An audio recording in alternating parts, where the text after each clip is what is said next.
Hello, respected elders. Today, Master Tran will share about Laozi, a sage who lived in a chaotic time yet kept a heart as calm as water. Sometimes our lives feel the same. Outside is noise, inside is fatigue, irritation, and the urge to compete. We think holding tight will bring peace, but the tighter we hold, the more we suffer. Laozi did not teach something distant or complicated. He reminded us of what is close. Know what is enough, know when to stop, stay gentle without becoming weak. Do what is right without forcing others, speak less, but speak true. If you feel your mind being pulled around every day, please slow down and listen. Now, let us begin. In the 6th century before the Common Era, China stood within the Eastern Zhou era. The Eastern Zhou began in 771 before the Common Era, when the Zhou royal court moved its capital eastward. From that turning point, central authority weakened year by year. The Zhou king still held the highest title, and the language of right and music was still praised, yet real power gradually dispersed into the hands of feudal states. This time is known as the Spring and Autumn period, lasting from 771 before the Common Era to 476 before the Common Era. States competed for land, population, and influence. At times they allied to counter a rival, and at times they turned and fought one another. The words of righteousness and ritual were often spoken in beautiful form, but the actual movement of society was pulled by profit and reputation. People discussed principles, strategies of rule, and systems of ceremony, while inner life grew tighter, more restless, and more prone to friction. In such an age, speech easily became sharp, hearts easily became weary, and stability became difficult to sustain. Within that background, the records of the grand historian compiled by Sima Qian records a wise figure named Laozi. The record states that Laozi bore the surname Li, the given name the courtesy name Dan, came from the state of Chu, and served the Zhou royal court as an official responsible for archives and documents. By this record, later generations addressed him as Laozi and honored him as a saintly sage. His weight as a sage did not come from authority or from stirring achievements in front of crowds. It came from a rare quality of character. He lived amid disorder without letting his own heart become disordered. He stood near fame and profit without letting fame and profit twist his original mind. He remained beside conflict while still preserving a warm and clear breath within himself. The role of guarding archives placed Laozi at the intersection of two worlds. One world was the written inheritance of an older order, reminders from earlier generations about propriety and responsibility, and principles meant to keep a society from breaking apart. The other world was the immediate present, where institutions often remained only as outer shells. Laozi could see people speak excellent moral language and then use that language to suppress others and to win over others. He could see rituals conducted with great solemnity while the heart beneath sought victory and control. He could see refined words used to decorate an image, then the same person step into the arena of power as if entering a marketplace, trading kindness for benefit and promises for position. Laozi watched these things not to declare guilt, but to understand how the roots of suffering spread, and to find a way back without adding more suffering to anyone. Laozi pointed directly to the foundation of unrest. He saw that people suffer because they do not know contentment. They obtain one thing and then want one more. They hear one compliment and then crave more compliments. They gain a small advantage and then chase a larger advantage. When there is no contentment, the heart becomes like a bowl with a hole. No matter how much is poured in, it still feels lacking. The lack is not because the hands hold nothing. The lack is because the heart has no place to stop. From that lack arise comparison, jealousy, rivalry, and exhaustion. Looking closely, much exhaustion does not come from having too many tasks. It comes from the heart being pulled. When the heart is pulled, a person fears losing what has just been gained, fears being surpassed after just succeeding, and fears falling after just standing a little higher.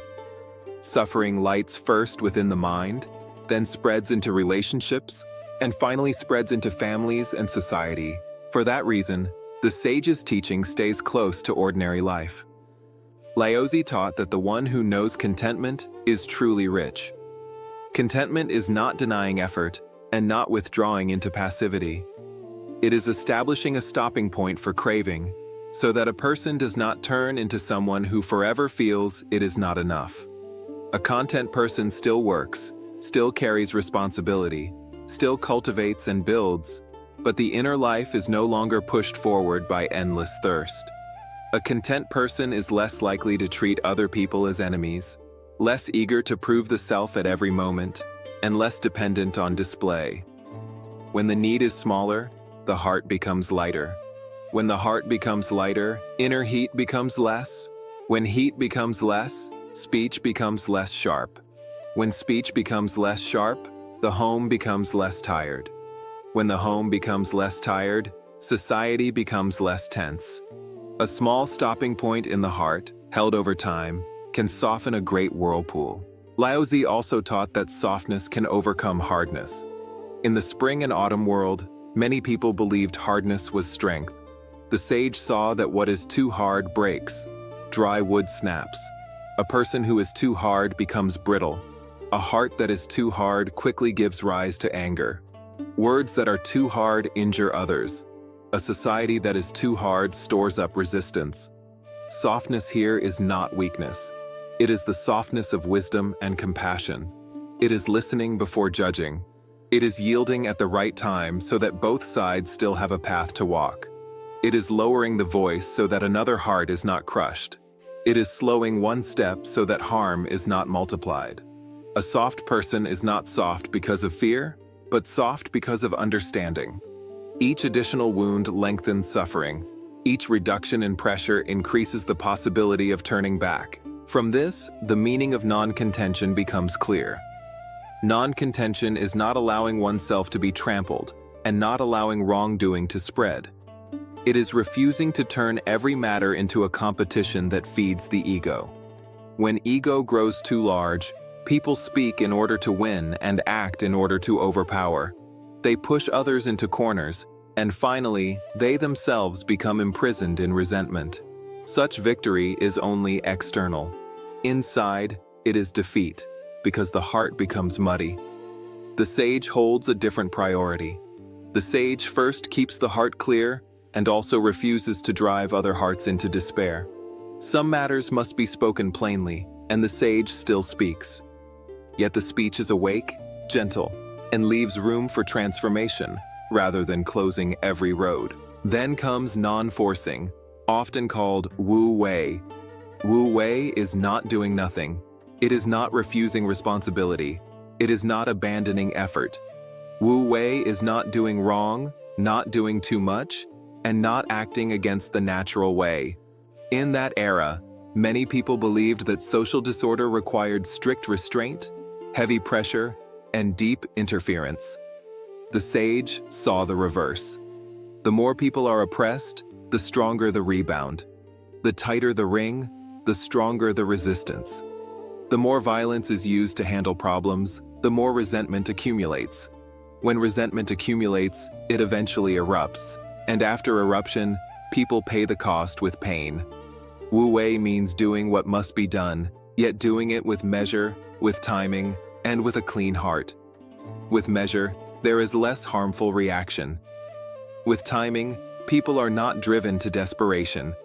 With a clean heart, good words are not used to hide harmful deeds. Living within the Zhou environment, Laozi also saw trust declining. When trust declines, people put on masks. When masks are worn too long, the true face is forgotten. When the true face is forgotten, loneliness grows. In loneliness, people try to fill emptiness with reputation, profit, and power, yet those things do not create sufficiency. They stimulate deeper hunger. Laozi did not walk that path of filling. He returned to simplicity. He did not treat fame as a home. He did not treat power as support. He did not treat victory over others as pleasure.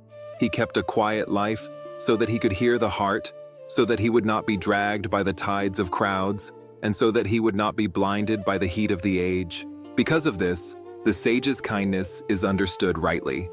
It is not kindness meant for others to take advantage of. It is kindness meant to keep a way back open for the world. Kindness is a soft strength. It softens speech, widens vision, and slows reaction.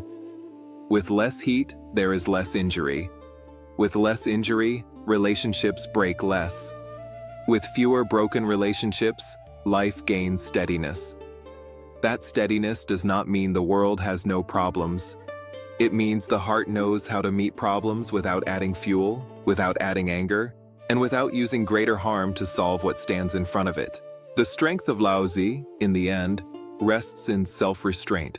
Self-restraint before praise, so the self does not swell. Self-restraint before blame, so the self does not collapse. Self-restraint before temptation, so the original mind is not sold. Self-restraint before fear, so the person does not follow a blind crowd. A self-restrained person is not without emotion. A self-restrained person simply does not let emotion pull the whole being.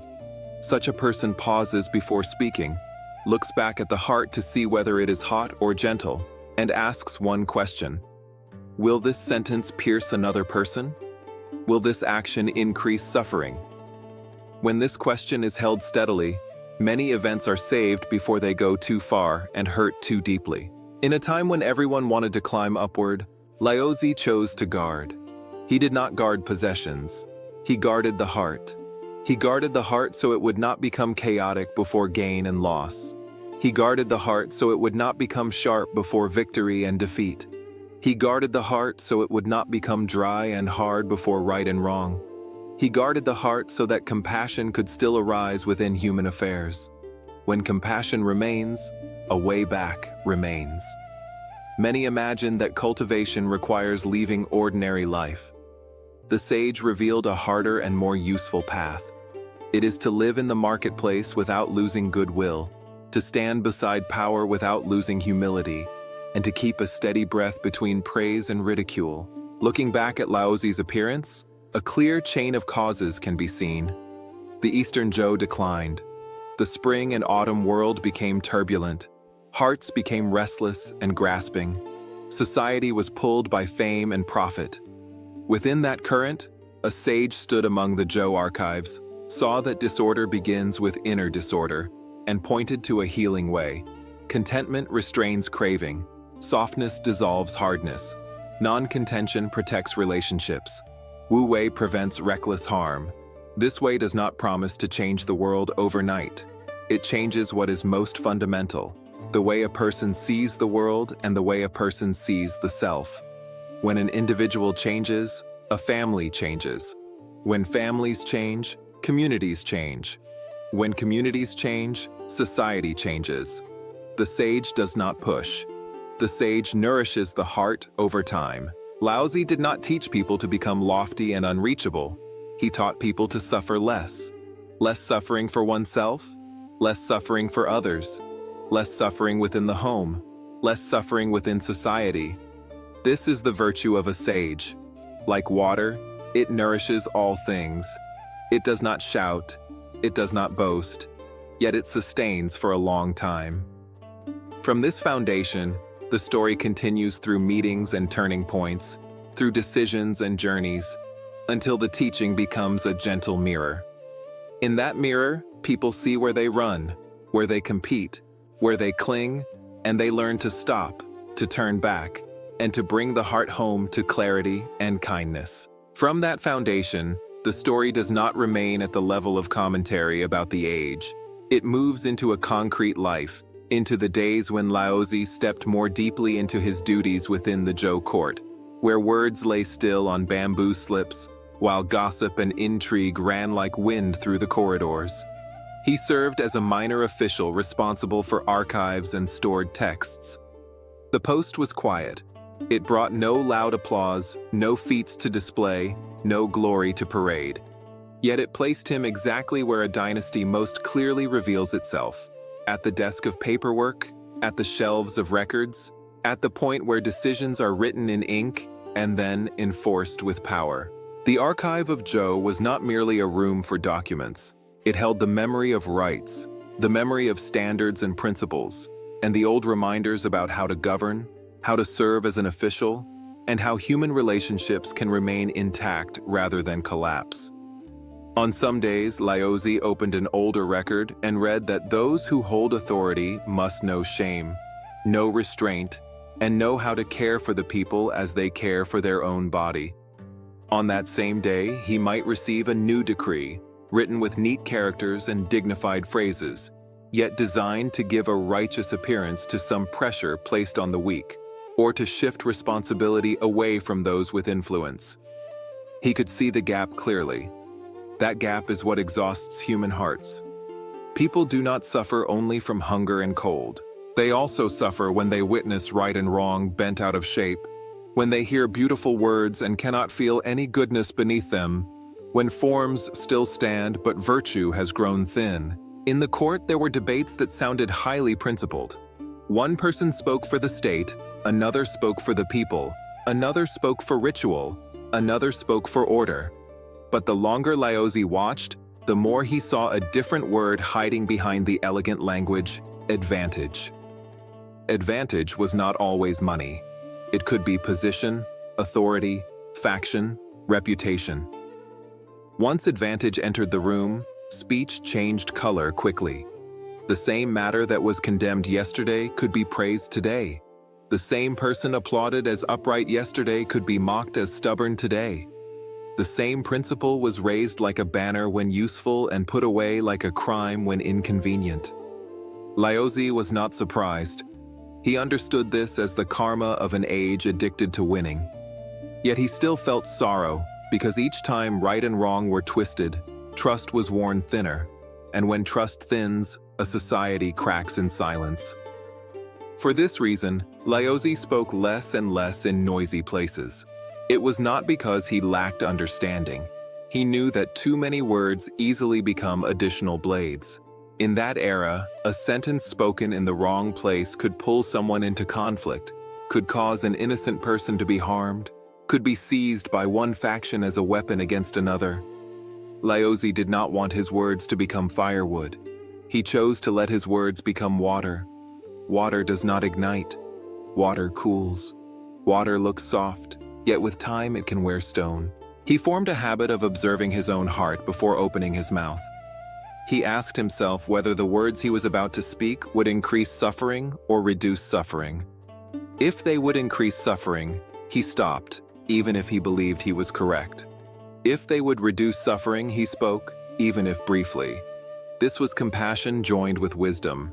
Compassion is not endless agreement, and it is not silence born from fear.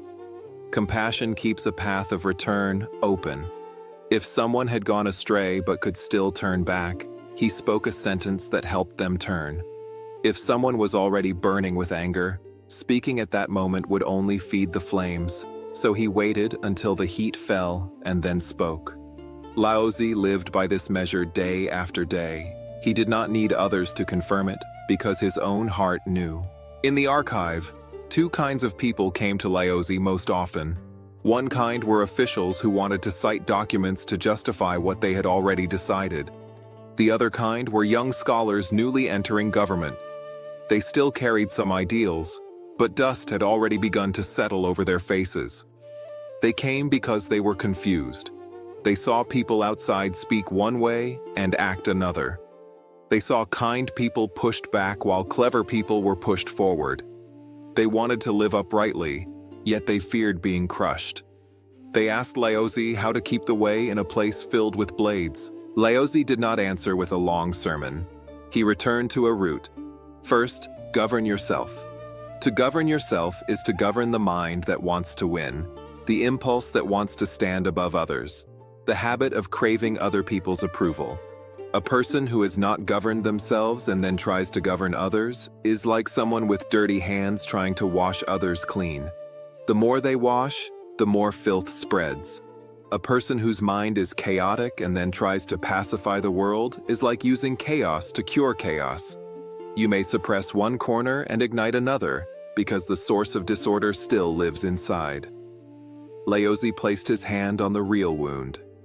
Human beings often suffer because they want victory, but cannot defeat themselves. He helped them see that in court the most dangerous enemy is not the opponent outside but the self inside. An external opponent may injure once. The internal self injures every day. The self wants to surpass, wants to be right, wants praise, wants respect.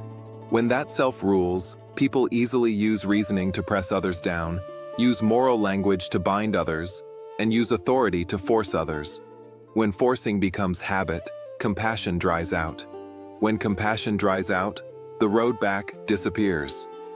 Laozi taught that the way to protect compassion is to make the self smaller. When the self becomes smaller, the person becomes lighter. When the person becomes lighter, they are less tense. Less tension means less heat. Less heat means fewer injuries to others. Once a young official came with a troubling matter. In a meeting, someone had been pushed into the role of scapegoat to cover for a powerful figure. The young official was furious and wanted to stand up immediately and denounce it. Laozi listened without rushing to praise or scold. He asked a single question: if you stand up and speak now, what do you gain, and what does the wronged person gain? The young official froze. He suddenly saw that his urge to speak was not only for the sake of the other person, it was also to prove that he was righteous. Laozi pointed to that place without cruelty. Saving someone is good, but save them completely. If an outburst only causes the wronged person to be struck more harshly, that is not complete. If it gets you expelled so you can never protect anyone again, that is not complete. In such a place, speech must be timed. To rescue, you must preserve strength. Strength comes from a settled heart. A settled heart comes from knowing how to stop. Laozi then offered another way. Do not use heat to rescue heat. Use clarity to rescue. Find the document, find the regulation, find the procedural error, then speak from that concrete mistake rather than from anger. If you speak from anger, people will label you as agitation. If you speak from a specific mistake, it is harder to deny. Yet even then, leave the mistaken person a way to step back. When someone is driven into a corner, they strike back with every tool they have. Laozi did not teach tricks. He taught measure. Measure means knowing the proper degree. When measure is held, suffering does not grow. This is non-forcing within action, doing what must be done without doing wrong, without doing too much, without smashing what you claim to repair. Non-forcing in the court was not sitting still and ignoring everything. It was acting without letting the self take the throne. It was refusing to compel hearts with the violence of language. It was refusing to treat right and wrong as a sword to cut people, and treating right and wrong as a mirror to illuminate. Laozi still worked. He still arranged records, corrected texts, organized files, and guarded the memory of the dynasty.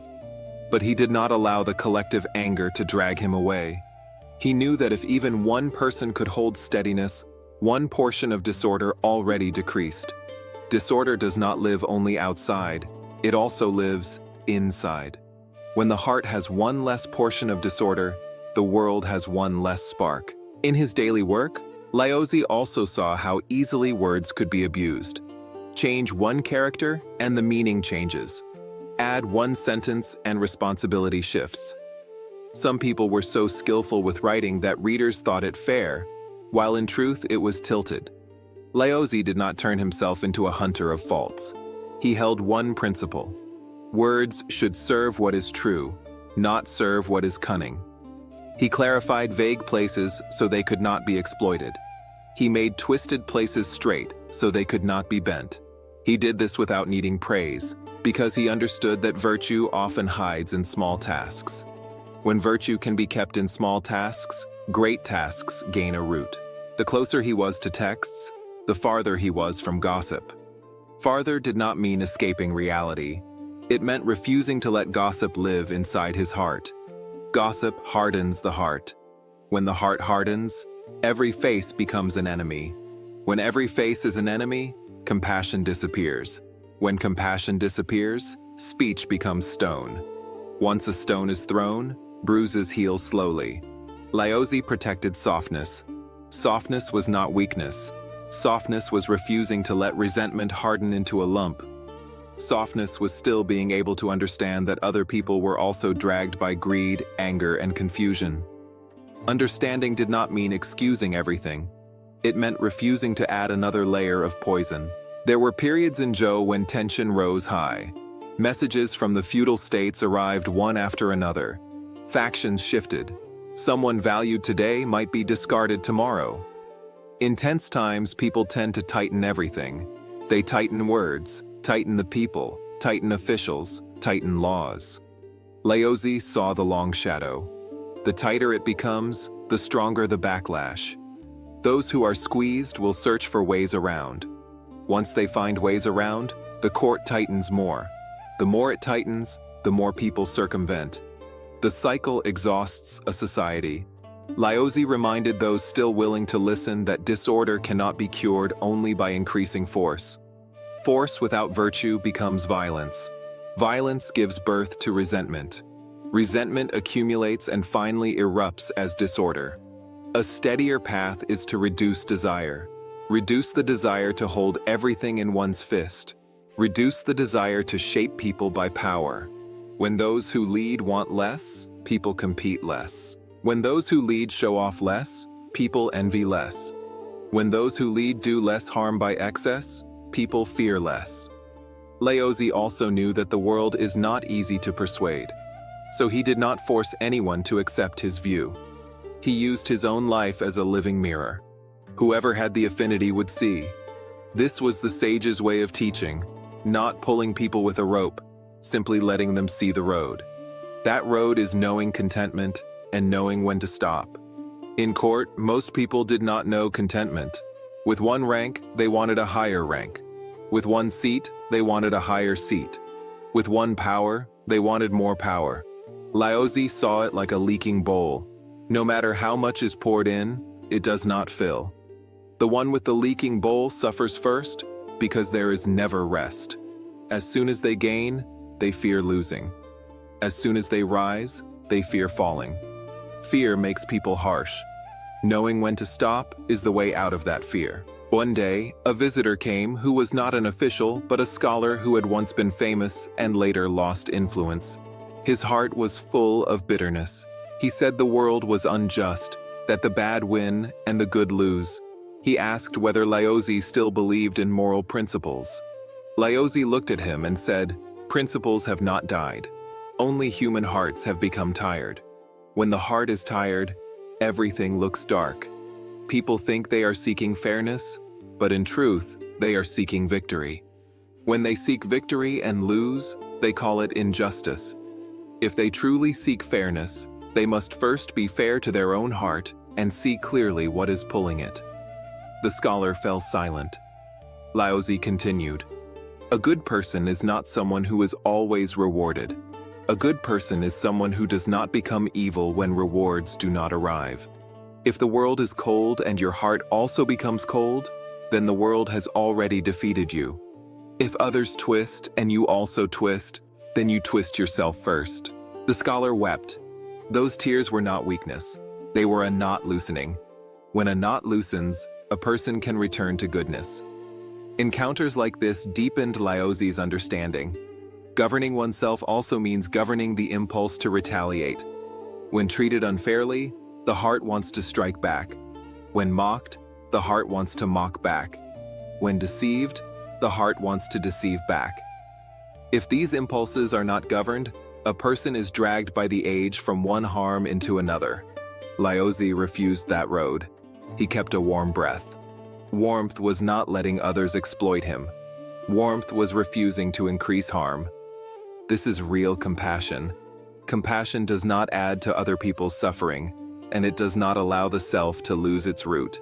Within the Zhou court, Laozi also witnessed the decline of trust. People wore masks. When masks are worn too long, the true face is forgotten. When the true face is forgotten, loneliness appears.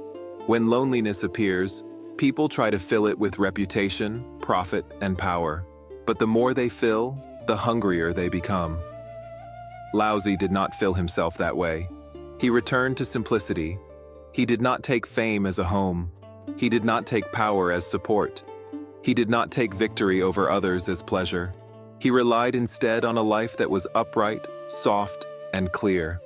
When a person relies on that, the court may change, and the heart does not. Words may rise and fall, and the breathing remains steady. Because he held to this, those with sincere hearts began to come to him not to ask for office, but to ask for a way to live. They asked how to be in a world of competition without becoming a competitor in the heart. Laozi said, "Look at water. Water does not contend, yet it finds a place everywhere. Water does not boast, yet it sustains life. Water stays low, yet it is not lowly. The one who can lower the self avoids many knives." Lowering is not humiliation. It is refusing to let ego swell until it becomes easy to stab. When ego is small, the world has fewer places to strike. Therefore, this portion of Laozi's life was not a sequence of dramatic events, but a sequence of quiet victories. A little less greed each day. A little less heat each day. A little less hunger to surpass others each day. The world might not notice, yet this is the real work of a sage. And this work did not make him distant from people. It made him closer, because human suffering often rises from these very forces. When someone meets a person who has already begun to defeat greed and anger within, the suffering one naturally feels a little lighter. The story continued to flow, from the archive to the corridors of court, from the corridors into meetings, into listening, into seeing. Laozi worked and understood more clearly that to steady a chaotic age, someone must be willing to steady their own heart first. If no one is willing to steady the heart, every strategy is only a new way to contend. So he remained where he was, guarding the great through the small. The great was to prevent the way from becoming a commodity. The great was to prevent words from becoming blades. The great was to prevent his own heart from being bound to winning and losing. And as the Zhou court cracked more each year, as the noise of struggle thickened, as the ropes of reputation and profit tried to bind even those who did not wish to be bound, Laozi's heart also grew clearer about something. Sometimes guarding the way is not simply staying. Sometimes it is knowing how to leave at the right time. But that is the next part of the story. Here what remains is the image of a sage standing within the court, yet not allowing the court to muddy his heart. Near texts, yet not using texts to defeat people. Seeing right and wrong bent, yet not letting his own heart bend with it. He passed through those years with a soft strength, the strength of self-control and compassion, so that the teaching of governing oneself first, knowing contentment and knowing when to stop could gradually take root in those who truly wanted to learn the way, to live in peace, and to live with decency. From those years onward, Laozi's name did not spread the way people usually spread a name, by pointing to a grand title or a loud achievement. It spread in a quieter and more unusual way. People told one another that after meeting him, the heart felt less tangled. In an age when many spoke at length to claim the portion of being right, there was a man who spoke little and yet helped others see, by themselves, the portion that was crooked within. It was not because his words were sharp. It was because his words were clean. Clean in the sense that they carried no hunger to win, no urge to outshine, no wish to take credit. When people encounter that kind of cleanliness, they often feel ashamed of the small calculations hidden inside, and without being pushed, they begin to want to change. For that reason, those who came to the archive grew more diverse day by day. It was no longer only officials who wanted to cite documents, and no longer only young scholars who wanted guidance on how to keep themselves intact. Wanderers came, seekers of learning came, seekers of the way came, seekers of techniques came, and some came simply because private suffering had chased them to the edge, and they needed one steady breath. They entered through many doors, yet all of them eventually touched the same question. In a world that keeps shifting, how does a person live without being crushed by it? A scholar once arrived from a distant state, clothes dusty from travel, eyes bright, yet with weariness buried inside that brightness. He had studied much. He spoke smoothly and argued tightly. The moment he met Laozi, he began to unroll his thoughts like a long spool of thread. He spoke of doctrines, of policies, of ancient sages, and then he asked directly how moral principles could be used to correct the world and how words could awaken the people. Laozi listened without dismissing him and without praising him. He looked at him for a moment and then asked one simple question. After speaking so much, is the speaker at peace? The scholar was startled. He wanted to answer that he was at peace because he was right. Yet he knew he was not at peace. The more he spoke, the more he felt people did not listen. The more he built arguments, the more he met counter-arguments. The deeper he tried to reform the world, the more powerless he felt. And underneath it all, he was craving recognition. Laozi did not expose him in public or push him into embarrassment. He simply said that when the heart still needs other people's approval, speech carries a hidden request. The request is subtle, yet listeners can feel it. Once they feel it, they resist. When someone speaks of moral principles while inwardly asking to be affirmed, those principles become a bargain. A bargain cannot heal an age. If words are to have real force, the desire to win must be removed from them. With the desire to win removed, short words are enough. With the desire to win left inside, long words remain empty. The scholar fell silent for a long time. That silence was not the absence of words. It was the first time he saw that words could not rescue him. Laozi said that learning and writing are good, but they must come after inner clarity. People do not truly listen because a speaker says much. They listen because a speaker is not dragged by craving. If the speaker is dragged by craving, even speaking about the way resembles a merchant. The listener will guard themselves as they would in a marketplace. But when the speaker seeks nothing, the words gain their strength. Because the words do not demand, they do not press. When they do not press, the heart has room to breathe. With room to breathe, a person can turn back and look within. From then on, in many later encounters, Laozi taught a lesson that sounded small yet reached far. Speak little and hit the mark. Speaking little does not mean never speaking. It means not spilling excess. Hitting the mark does not mean stabbing. It means lighting the painful place without using a knife, only using light. Someone asked how a person could hit the mark. Laozi said that to hit the mark, one must first hear the mark. To hear the mark, one must lay down fixed opinions.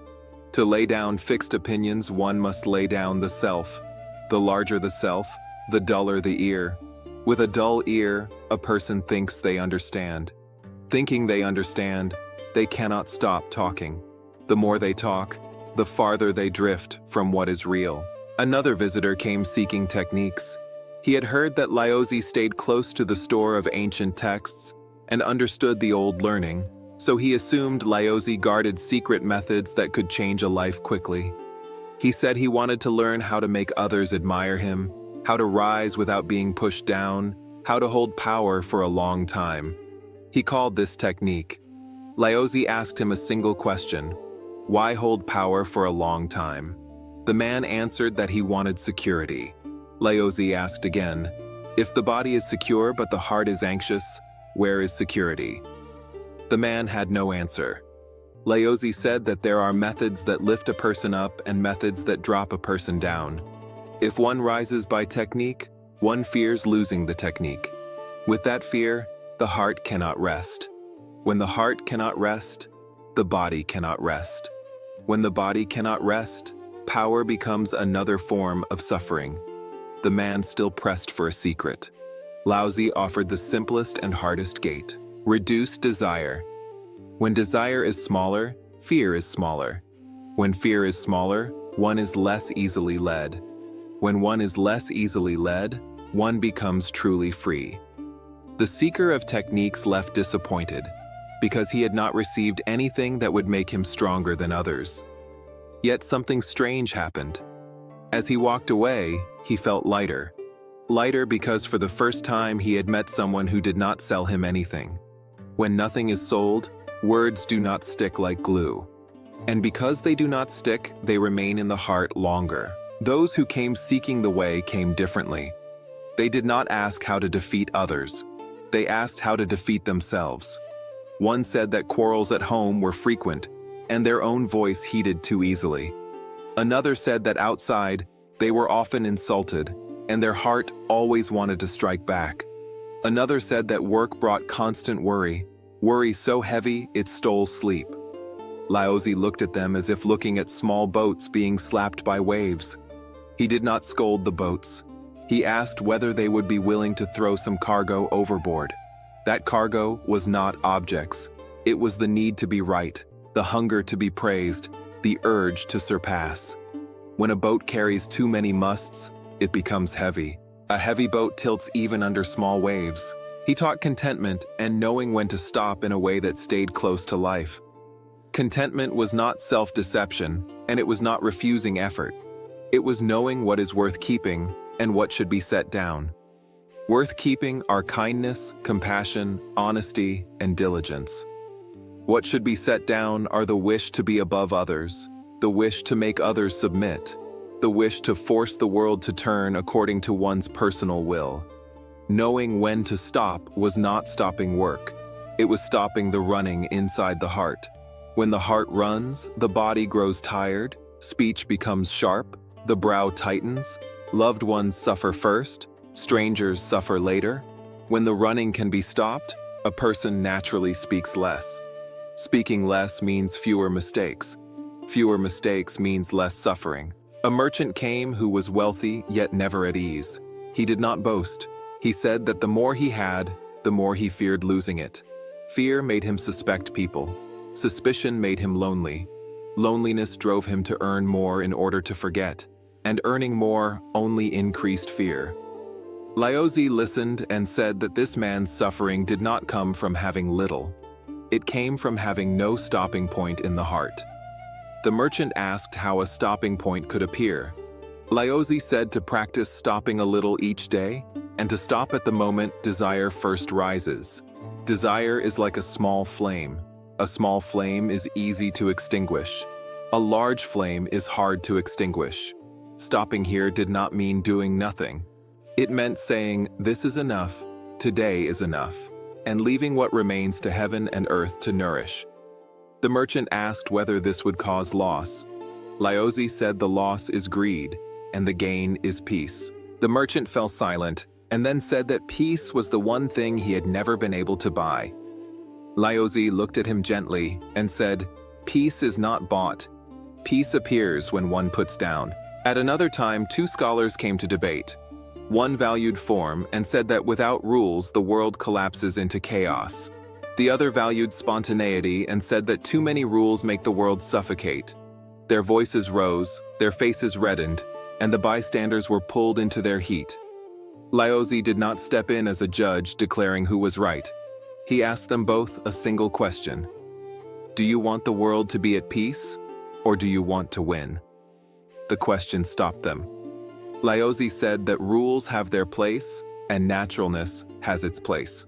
But if rules are used to press people down, rules become violence. If naturalness is used to excuse indulgence, naturalness becomes disorder. The crucial thing is not the label. The crucial thing is the heart. With a soft heart, rules do not suffocate. With a clear heart, naturalness does not drag one into ruin. He ended with a short sentence. Keep soft, yet do not become weak. Soft means listening, yielding, lowering the voice. Not weak means still guarding what is right at the root and refusing to sell the conscience. After that, the scholars stopped arguing, not because logic had run out, but because they saw that logic cannot rescue a heart that is trying to win. Laozi had brought them back to the root. That root was self-reflection. Self-reflection means turning back to examine the motive. When the motive is crooked, speech becomes crooked. When the motive is clean, speech becomes clean. People often want to correct others, but they rarely correct their own motives. Laozi did not teach by scolding. He taught by letting people see for themselves. Some asked why Laozi so often spoke of water. He said that water holds many virtues. Water is soft, yet it does not accept humiliation. Water moves to low places, yet it nourishes everything. Water does not contend, yet it is not easily seized. If someone tries to seize water, water simply flows elsewhere. Water does not boast, yet when water is missing, everyone suffers. Those who learn the way look at water and learn this. One does not need to stand high to have worth. One does not need to win to be strong. The strongest is the one who is not pulled. When one is not pulled, the age cannot lead one around like an animal by a rope. When desire rises, remember water. Water does not crave. It flows according to its own way. When anger rises, remember water. Water does not crash. Water seeps. When it seeps for a long time, even stone is worn down. A practitioner came with a simple appearance, yet pride still glimmered in the eyes. The person said that they had left home, left profit, left reputation, and asked whether that meant they were above ordinary people. Laozi looked at the pride and said that putting down the outside while still holding superiority inside means superiority still binds. The person was shaken. Laozi said the hard part is not putting down possessions. The hard part is putting down the wish to be called someone who has put things down. As long as one wants to be called that, one still seeks reputation, only a subtler kind. The person lowered the head. Laozi did not add more shame. He said only this: practice is becoming lighter. So light that no one needs to know? So light that even the practitioner does not need to keep score. One evening a woman came, not to ask about lofty principles, only to cry. Her husband was quick to anger and often cursed. The children were afraid. She said she had endured for a long time, but her heart was hardening and she was beginning to want to retaliate. Laozi listened and did not begin with right and wrong. He began with breathing. When you are cursed, he said, keep one breath round, not to accept humiliation, but to avoid being dragged by fire. If fire drags you, you will curse back, and the home will become a battlefield. If you keep the breath round, the heart gains a small space. In that space, you can choose to speak one sentence that is soft and clear, saying those words wound, and the home should not be like this. Soft means not provoking. Clear means not collapsing. This is soft, yet not weak. The woman asked what to do if the other person stayed angry. Laozi said that softness does not guarantee the other person will change immediately, but softness guarantees that you do not break. If you do not break, the children still have something to lean on. If they have something to lean on, the home still has a path back toward goodness. The woman left without a miracle, yet she carried a way of holding herself. That was what Laozi consistently planted. He placed self-control into the hands of those who suffer. When the suffering person has self-control, suffering decreases. When suffering decreases, wholesome causes have room to grow. In those years, Laozi met many kinds of people, yet he was not pulled by them. The hot-tempered came, and he did not become hot. The boastful came, and he did not boast. The hungry for victory came, and he did not contend. The despairing came, and he did not sigh along with them. He guarded one point of light within. That light was not arrogant confidence, it was wakefulness. Wakefulness that can tell what makes suffering increase and what makes suffering decrease. Many people think the way is far away. Laozi brought the way close.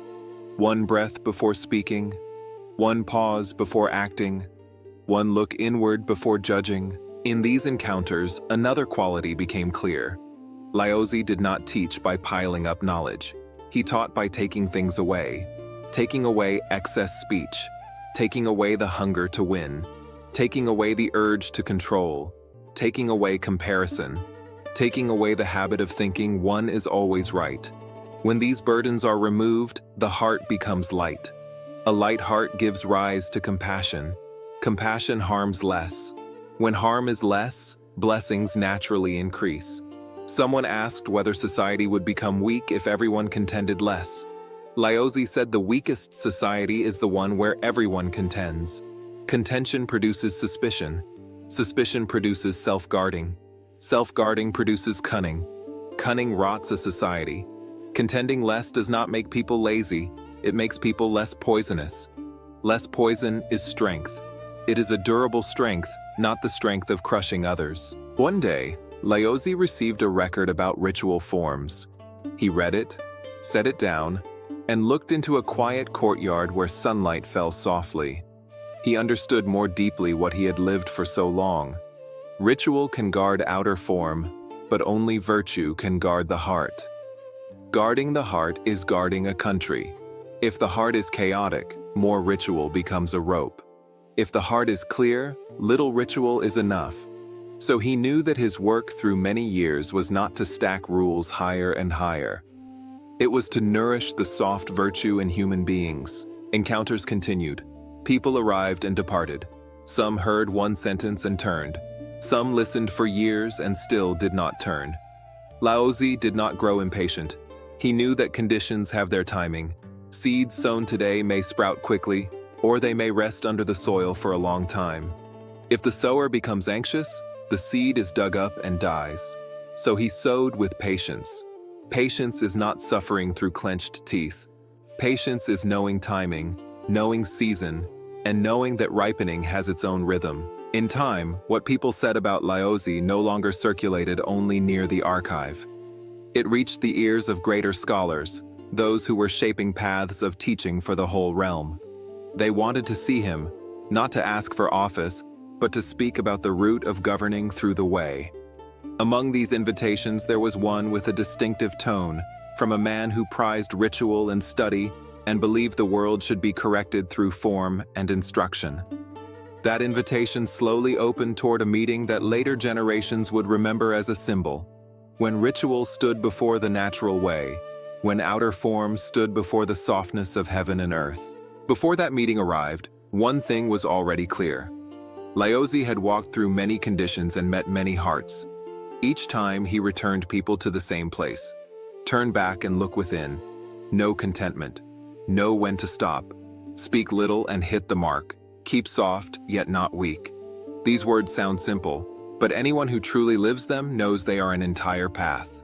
In the late years of the 6th century BCE, as the Zhou court moved deeper into the Eastern Zhou era, and society had long grown accustomed to fame and profit dragging people along like floodwater, the archive in the capital remained one of the rare places that still held the cool breath of ancient writing. There, Laozi continued the work he had done for many years. He did not change his face because of rumors, and he did not change his heart because of those who came to see him. He still read, still examined, still set texts down, and still looked out toward a quiet courtyard so that his mind would not be clouded by the noise beyond its walls. But one day, the doors of the archive opened under a very different condition. The visitor did not come to ask for a single sentence to soothe private pain, and did not come as a seeker of techniques who wished to rise above others. The visitor carried the bearing of a scholar who held the burden of repairing a broken age. That visitor was Confucius, a man who placed his faith in ritual and learning, believing that if people understood proper measure, society would grow less chaotic. The records of the grand historian states that Confucius came to the Zhou capital to inquire about ritual and met Laozi.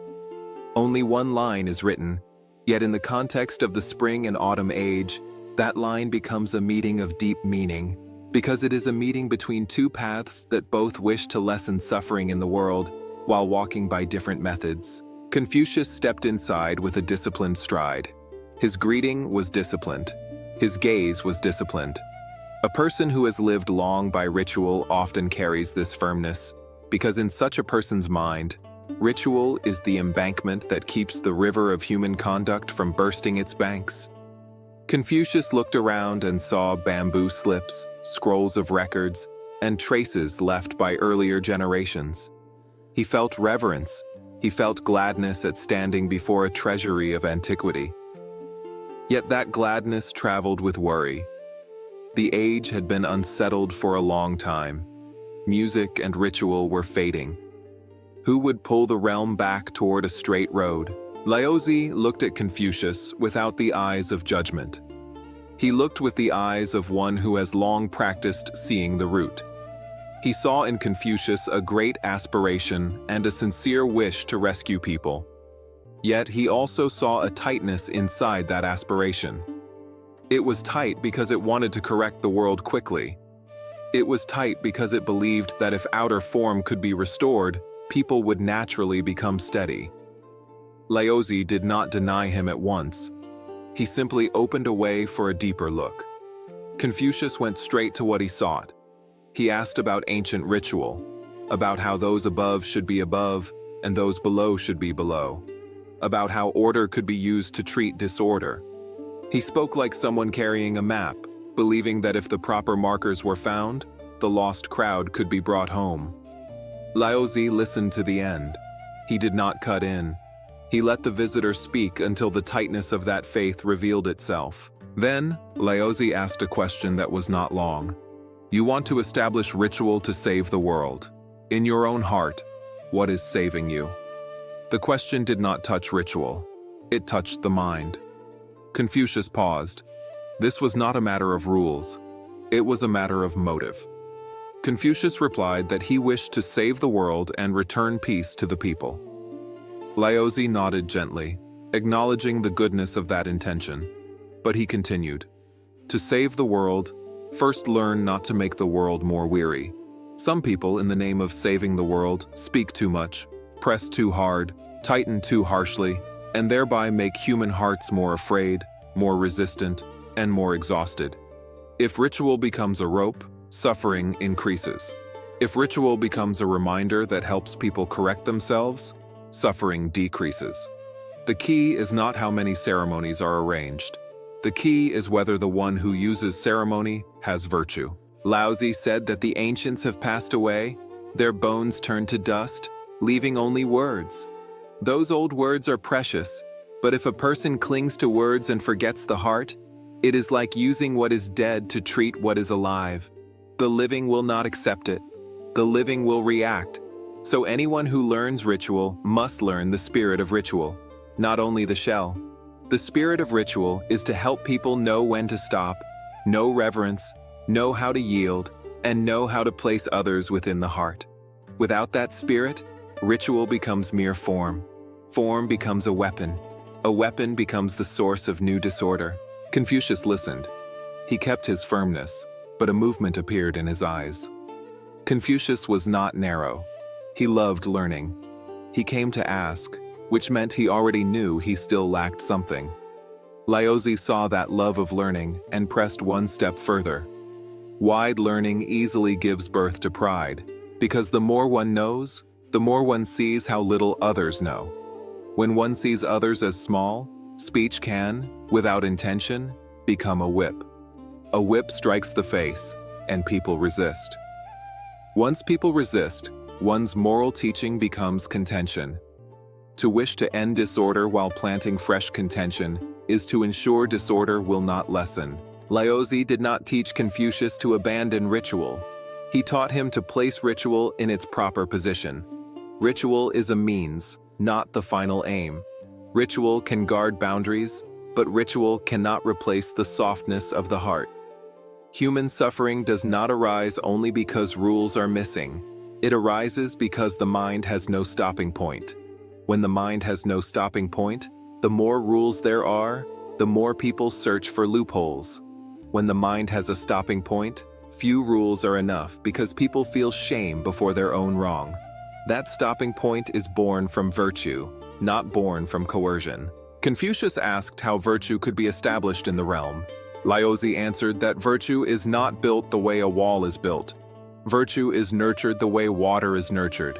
It is nurtured by removing excess, by reducing craving, reducing display, reducing contention. If those above love blunt interference and love issuing commands everywhere, the realm learns bluntness. If those above keep themselves soft yet precise, speak little and hit the mark, and act where action belongs, the realm learns what is right. Laozi called this non-forcing. Non-forcing does not mean doing nothing. It means not doing harm, not doing too much, not acting to satisfy the ego of the one who holds power. When action is measured, people have room to breathe. With room to breathe, hearts can turn back. At that moment, Confucius began to see something clearly. His own path emphasized building outer form to hold people in place. Laozi's path emphasized nourishing the inner heart so people hold themselves. One path leaned on structure to pull. The other leaned on virtue to seep in. Confucius had believed that teaching the people must rely on ritual. Now, listening to Laozi, he saw that if ritual stands without virtue, ritual cannot stand for long. Without virtue, people perform ritual like a play, doing it to appear proper, doing it to earn praise, doing it to hide. When this happens, the way is lost and only a shell remains. Laozi looked at Confucius as he would look at a person capable of great work, yet needing to learn how to lower the inner heat. He said that people of great aspiration often suffer from one illness. They see what is wrong and rush to fix it. When they cannot fix it quickly, they become angry. When anger rises, speech turns sharp. When speech turns sharp, people are lost. If one wishes to correct the world, first correct the breath. If the breath is hurried, the mind is hurried. If the mind is hurried, moral teaching becomes a hammer. A hammer striking the human heart makes it crack. Those who cultivate compassion see this plainly. When the mind is hot, even good words can become harm. So the practice is not to speak doctrine beautifully.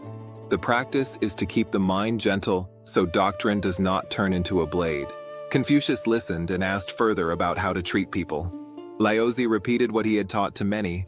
Softness overcomes hardness. Too much hardness breaks. Softness is not weakness. Softness is yielding at the right time so a path of life remains for both sides. Softness is stepping back one pace so resentment does not grow. Softness is stopping the tongue before the tongue injures. A person who is soft and clear cannot be dragged.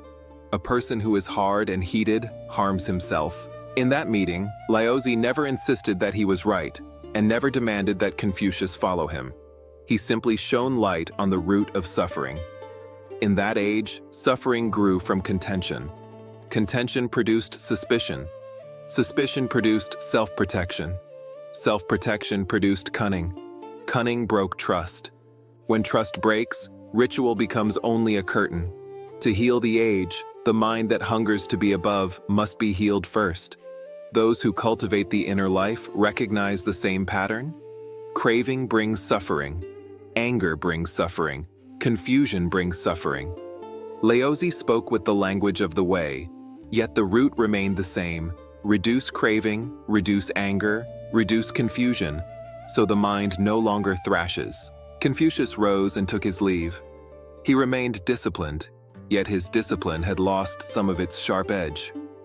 As he walked out of the archive, he carried a reminder in his heart. Repairing the world is not only restoring correct form, it is also nourishing a correct mind. The records of the Grand Historian records that after the meeting, Confucius spoke to his students about his impression, using the image of a dragon to point to Laozi's depth. That was not ordinary praise. It was the admission that some people live in accord with heaven and earth, beyond the measure of argument and beyond the net of clever reasoning. More valuable than praise was the change inside the learner. Confucius left with a great lesson. Learn widely without falling into arrogance. The more one learns, the more one must be humble, because the wider one sees, the smaller one knows oneself to be. Humility softens speech. Soft speech does not wound listeners. When listeners are not wounded, they can open. When they open, they can correct themselves. Correction that begins in the heart lasts. Those who cultivate compassion also place humility at the foundation, because humility is the doorway for wisdom to enter and the doorway for kindness to flow out. As for Laozi, after that meeting he returned to the same rhythm of work. He did not take the meeting as merit, and he did not take praise as pleasure. He continued to keep his mind like water. When he met those who revered ritual, he did not destroy ritual. He brought ritual back to its root. When he met those who revered speech, he did not silence speech. He washed speech clean of the wish to win. When he met those who wanted to govern the world, he did not begin with the world. He began with the mind. When the mind is not governed, the more one governs the world, the more disorder grows. When the mind is governed, the world naturally finds a path toward peace. After that meeting, more people came to seek Laozi. Some came out of curiosity because they had heard Confucius had visited. Some came with reverence. Some came with doubt. Laozi was not busy with any of it. He knew how people are. When someone is spoken of, crowds gather. Yet he did not teach to be spoken of. He taught so suffering would lessen. Suffering lessens when contention lessens. Contention lessens when the ego lessens. The ego lessens when one knows contentment, knows when to stop, knows softness, and knows how to turn back and examine oneself. In the spring and autumn age, some tried to build order through form, and some tried to nourish order through virtue. The two paths seemed opposed, but when seen deeply they pointed to the same aim, that people live more decently, so suffering decreases. Those who cultivate compassion today can take this meeting as a mirror. Do not turn moral teaching into a weapon. When teaching becomes a weapon, it harms no matter what name it carries. When teaching becomes light, it opens a road. Laozi became such light. He did not need to defeat Confucius with words. He only needed Confucius to see, for himself, the place where the heart must soften. If that one place of softness is preserved, then much teaching that follows can become less sharp, less pressing, and less suffocating. After the meeting, Laozi looked again toward the Zhou court, as one looks at an old tree already cracked. The crack did not come from a shortage of ceremonies. The crack came because the core had rotted. The core rotted because fame and profit rotted human hearts. He did not fall into despair. He became more steady in one choice, not to sell himself. He stayed near power without letting power buy him. He stayed near struggle without letting struggle drain his kindness. Practitioners of the inner path call this keeping discipline in the heart and keeping awareness in the midst of the world. Laozi did not use those words, yet he lived the same spirit, standing within waves while keeping the heart calm. And precisely because the court grew more entangled in rumors and quarrels, Laozi's teaching showed its value more clearly. When times are peaceful, anyone can appear gentle. When times are chaotic, gentleness is true practice. Gentleness is not there to be trampled. Gentleness leaves the world a road to return. Laozi guarded gentleness the way one guards water. Water does not shout and does not boast, yet it nourishes. Water is soft, yet it endures. Water goes downward, yet it is not lost. Whoever understands this understands that the meeting between ritual and the way was not a contest of victory and defeat. It was a moment of reflection so human hearts could hold less grasping. From here, the story moves into a deeper stretch. Laozi would see the cracks in the Zhou imperial structure even more clearly, and a great decision would begin to take shape within him. That decision was not impulsive. It was the result of many years of watching, many years of holding steady, many years of refusing to be dragged. When people see a crack yet cling to rank and name, the crack eventually swallows them. When a person knows how to release at the right time in order to keep the way, that person keeps a light that can be left for those who come after. In the days after that meeting, the Zhou court still moved like an old cart. The wheels still turned, the ceremonial banners were still displayed, the drums and bells still sounded on time, yet the pulling force inside had weakened. People in the court grew used to looking at one another with eyes that tested and measured. Those who had just risen feared being dragged down. Those already high feared losing what they had. Those below feared being forgotten. Everyone spoke of propriety, yet propriety was often only an outer coat, covering calculations that ran quietly underneath. Because Laozi worked in the archive, each day he touched two things at once: the words of the ancients and the breath of the present. The words of the ancients taught reverence, yielding, guarding the heart, and using virtue to nourish the people. The present was filled with opposite examples.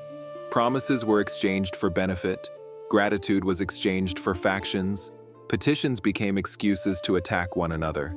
Sometimes a single sentence in the court changed the fate of many people, not because the sentence was right, but because it pleased the right side. That crookedness spread without noise, and trust faded a little at a time. Laozi saw one thing clearly. A dynasty does not crack first in walls or granaries. It cracks in the human heart.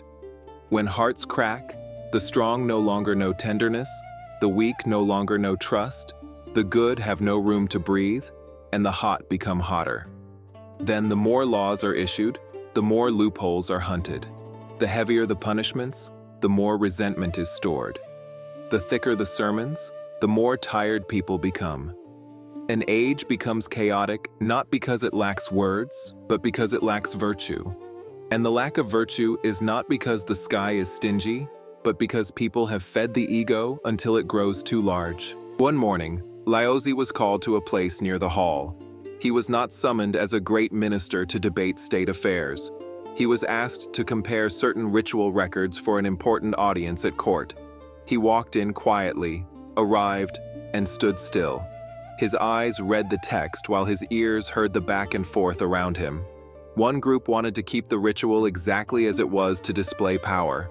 Another wanted to add clauses to make control easier. Another wanted to cut items to reduce cost.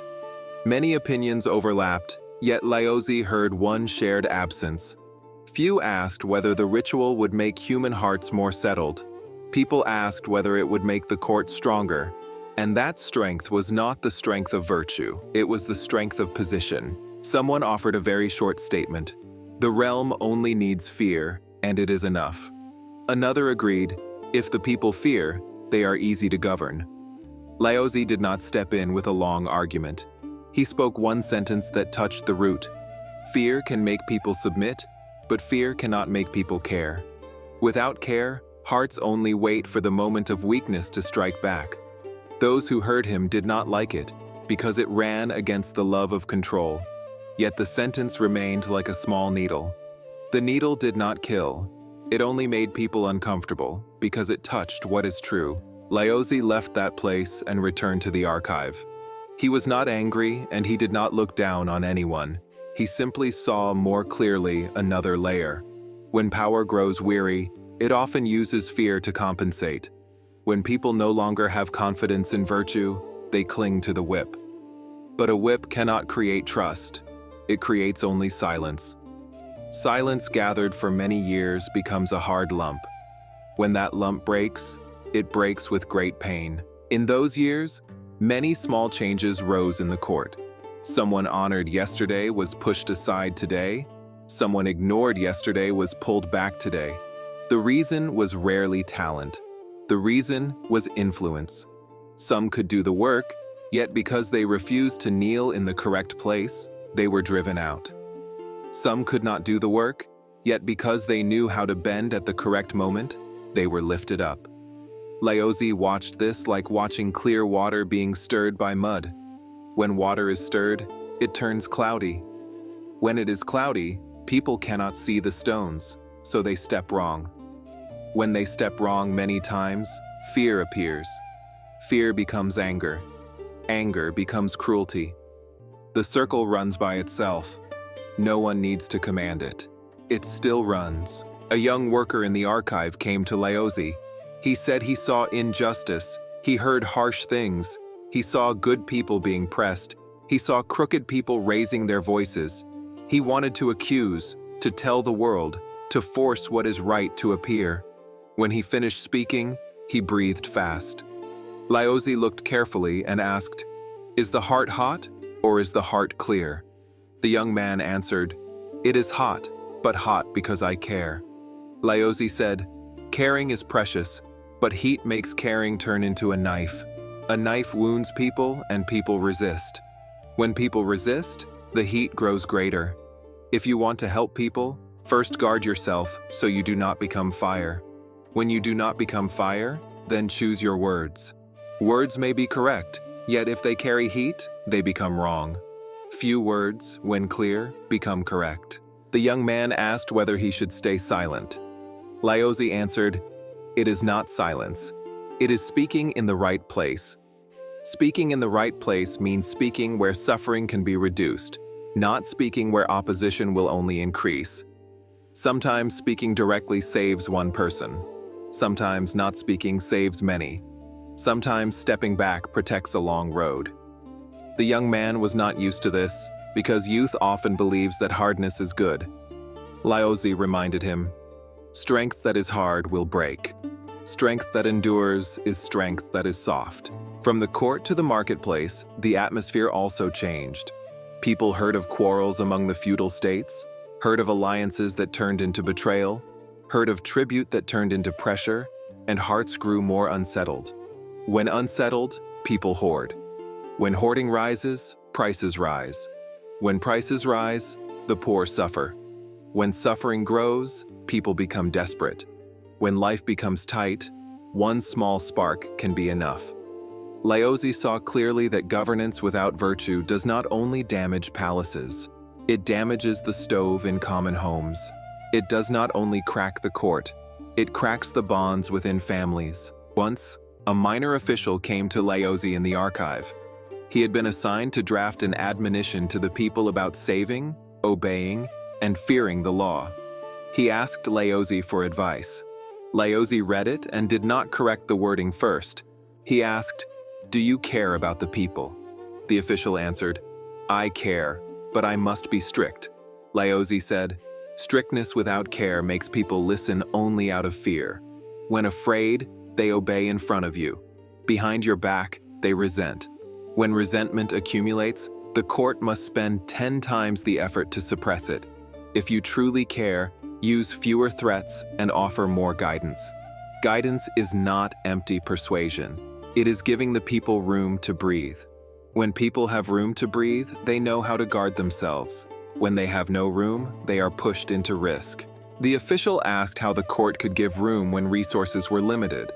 Laozi said, "Reduce what is excessive above, and there will be enough for what is lacking below."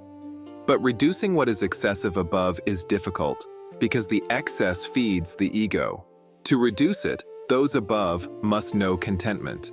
If those above do not know contentment, those below will not have peaceful days. The official was stunned. He understood it was true, yet in the court, such words were dangerous. Laozi did not tell him to shout in the streets. He taught him to begin with himself. Less display, less greed, less hunger to win, less speech that seeks merit. If you reduce even one part, you may not change the court at once, but you can save your own heart from being ruined by the court. A heart not ruined is a lamp. The rising and falling of the Zhou court made Laozi understand the meaning of non-forcing more deeply. Non-forcing is not doing what is reckless. When rulers become anxious, they often do what is reckless. They issue orders in haste. They change laws in haste. They punish in haste. They suspect in haste. Haste is the enemy of virtue. Haste prevents people from hearing the breath of the people. It prevents them from seeing the root, and makes them see only the branch. When the branch rises, they strike it. After striking, the branch quiets for a time, yet the root still smolders. When the root smolders, it rises again. Laozi saw this, so he spoke little, but each sentence aimed at the root. First govern the self, then speak of governing others. Once, a dispute over credit broke out at court. It began as a small matter, yet it pulled in many accusations. One said the other took the share. Another said the first cheated the merit. The dispute over credit became a dispute over name. The dispute over name became a pulling of factions. People spoke until they forgot who the original work was meant to benefit. Laozi did not enter the quarrel over credit. He only said to those near him, "When a good deed still needs others to record it, the good deed has already stuck to name. When it sticks to name, it becomes easy to contend. When contention appears, suffering grows. Those who do great work should learn from water. Water nourishes and does not claim credit. When it does not claim credit, there is nothing for people to fight over. When there is no fight, good conditions can last longer." The more Laozi watched, the more he saw that the Zhou court was cracking in a way that could no longer be repaired by small patches. Rituals were still displayed. Ranks were still given. teachings were still repeated. Yet the crack lay in the loss of trust. When trust is gone, each person builds a wall. When walls rise, hearts become separated. When hearts are separated, every sentence is easily misunderstood. Misunderstanding creates reaction. Reaction builds walls even higher. Society becomes like a house with many locked rooms, with people inside who are afraid and lonely. Fear and loneliness are two roots of suffering. On quiet nights, Laozi still read old lines about the virtue of wise rulers. He did not read to dream of a perfect dynasty. He read to keep his own mind from becoming muddy because the age was muddy. He knew that if a person lives in mud and does not guard the mind, the person will slowly become used to mud and call mud normal. When mud becomes normal, conscience sleeps. When conscience sleeps, the teachings of sages become dead letters. Laozi did not want dead letters. He wanted living words. Living words live only when a person guards a clear mind. Then something slowly rose within him, like a seed that had already sprouted. It was the thought of leaving. He did not think of leaving because he hated the world, and not because he was afraid. He thought of leaving because he saw that if he remained in that circle too long, his own mind would be dragged into it. When the mind is dragged, the teaching is lost. A sage does not guard teaching by standing on a platform. A sage guards teaching by guarding the heart. When guarding the heart is no longer easy, the place where one stands must change. That decision did not arrive in one day. It arrived after many times of seeing the good being worn down, the hot being rewarded, true words being disliked, flattering words being loved. It arrived after many times of seeing the people suffer for things they did not cause. It arrived after many times of seeing people use the name of order to perform violence. Laozi did not answer with outrage. He simply saw a truth. Where power declines, people often clutch form, clutch fear, clutch control. The tighter they clutch, the greater the counterforce. The greater the counterforce, the more painful the break. An old friend in the court heard that Laozi appeared less near the hall and came to ask, "If everyone steps back, who will guard the state?" Laozi answered, "Guarding the state does not depend on many people staying in place. It depends on there still being people who guard virtue. If one stays yet sells virtue, what is the staying for?" The friend asked whether leaving meant abandoning. Laozi said, "Not contending is not abandoning. Not contending means refusing to become one more part of the circle of anger. Some must stay to do what is necessary. Some must go to guard the lamp. If the lamp does not go out, later people still have a path." The old friend did not feel pleased because people often want a sage to remain as support. Laozi looked farther. He knew one person cannot hold up a dynasty that is cracked from the core. One person can do only two things: keep the self from being ruined and leave a path so later people can learn how to suffer less. That is what endures. It endures like water. From then on, Laozi began to do something that few people saw. He practiced letting go within small daily life, letting go of the wish to explain, letting go of the wish to prove, letting go of the need to be understood. When someone came to ask, he did not answer at once. He asked what that person wanted: to win or to be at peace, to be right or to be kind. When a person answers that question, the person has already walked half the road. Laozi did not drag them. He simply pointed to the rope that was binding them. A young person asked, "If the court is wrong, why not stand up to change it?" Laozi answered, "Change driven by heat creates more wrong. Change driven by hunger for credit creates more contention. Change driven by the wish to be heard creates more opposition. If you want to change something large, begin with changing something small. Changing the small means changing the breath, changing the tongue, changing craving, changing the habit of wanting to be above. When those small changes are practiced long enough, a person gains the strength to do great work without ruining it." These words sounded slow, yet slowness is medicine. The illness of the spring and autumn age was haste. Haste to seize, haste to guard, haste to win. Haste made people unable to hear the suffering of one another. Laozi taught slowness so that people could hear. When they hear, compassion can appear. When compassion appears, softness can appear. When softness appears, endurance appears. When endurance appears, the circle can change. And in this very period of rising and falling, the example of Laozi as a sage became most clear. People may lose office, lose power, lose benefit, but if they lose a gentle heart, they lose everything. Laozi guarded the gentle heart as one guards a treasure. Not a treasure to hide, but a treasure to nourish. To nourish oneself, then nourish others. To nourish by not adding fire. To nourish by speaking little and hitting the mark. To nourish by knowing contentment. To nourish by knowing when to stop. To nourish by not contending. When Laozi looked at the cracking of the Zhou court, he did not curse. He only believed more firmly in one thing. The path of healing the world lies within each person. If each person contends a little less, the world suffers a little less. If each person speaks one fewer sharp sentence, one home becomes a little less weary. If each person hungers a little less to be above, one bond breaks a little less.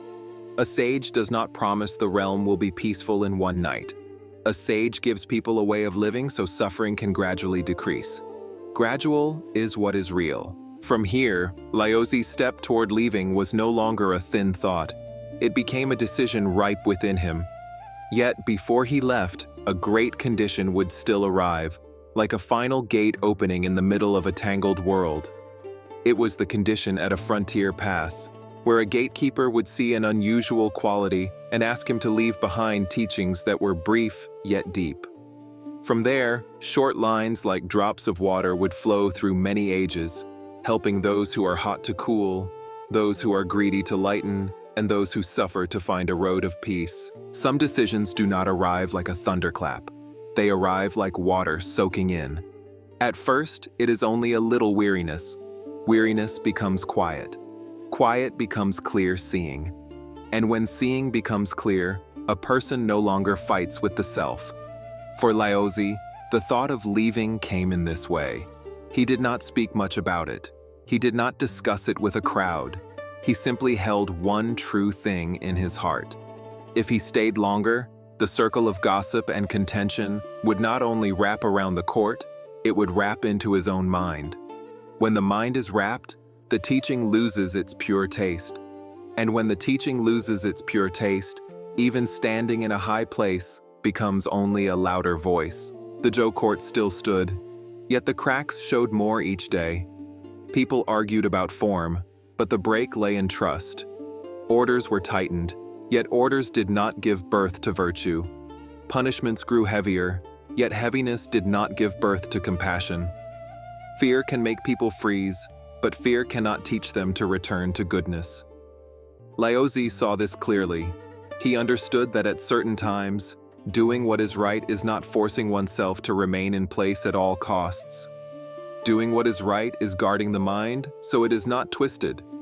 When the mind is twisted, a person may act in the name of fixing the world and still add pain to the world. So Laozi's leaving was not escape. It was a practice. It was the practice of releasing name in order to protect the way. Name here did not mean only a post. It meant the hunger to be seen, to be recognized, to be called correct, to be praised as good. In the court, that hunger enters people without warning. At first, it is only the wish to make others understand. Then it becomes the wish to make others listen. Then it becomes the wish to win in words. Then it becomes the wish to preserve face. From there, the mind is no longer at ease. Laozi did not want to step onto that road. He looked back on his life as one looks at a riverbank. For a portion of his life, he stood near power, yet he did not let power buy him. For a portion of his life, he watched right and wrong being bent, yet he did not let his own heart bend with it. To hold that steadiness was already skill. Yet skill was not for display. Skill was to protect the gentle seed in the heart, so that seed could still sprout in the hearts of others. If one stays too long where the wind is too strong, the seed can be blown away. So the seed must be carried to a place where it can be planted. On the night before leaving, Laozi worked as usual. He arranged a few bamboo slips and returned them to their proper places, as if returning his breath to straightness. He made no noise. He did not cause confusion. The keeper of the archive watched him, and someone asked softly who would replace him. Laozi replied that whoever can keep the heart upright can do the work. What is needed is not a person skilled in speech, but a person skilled in guarding. Guarding here means guarding the mind from craving, from heat, from sharpness. When one can guard in this way, the writings do not become an excuse for contention. They become a mirror for self-reflection. The next morning, he left the capital. There was no grand farewell. There were no shouts of praise. There was only a single figure walking out of a familiar place, like a drop of water leaving a pool to flow elsewhere. Some at court heard and said he abandoned responsibility. Others said he was powerless. Laozi did not answer.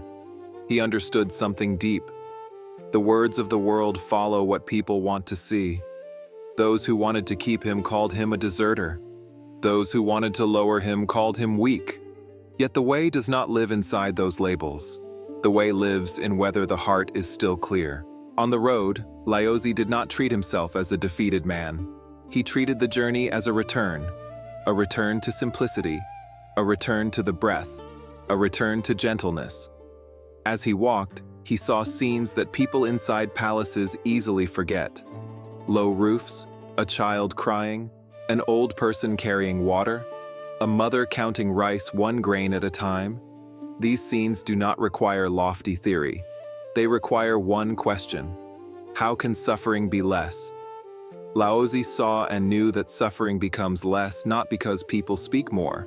Suffering becomes less when hearts are pulled less. Some stretches of road were empty, and cold wind blew. Travelers usually shrink under cold wind. Laozi did not shrink. He walked evenly and slowly, as if the step was not for arriving quickly, but for not losing the mind. He knew haste is a form of craving, and craving is a form of suffering. A person who craves speed cannot see flowers by the path. A person who wants speed becomes irritated by delay. A person who wants speed becomes quick to blame when obstacles appear. So he chose slowness. Slowness to see. Slowness to hear. Slowness so that life does not become a race. On the road, someone recognized him as a man who had served at court and asked why a man with a place to stand would leave. Laozi said that having a place to stand yet losing a place of peace brings no benefit. The person asked what peace is for when the realm is chaotic.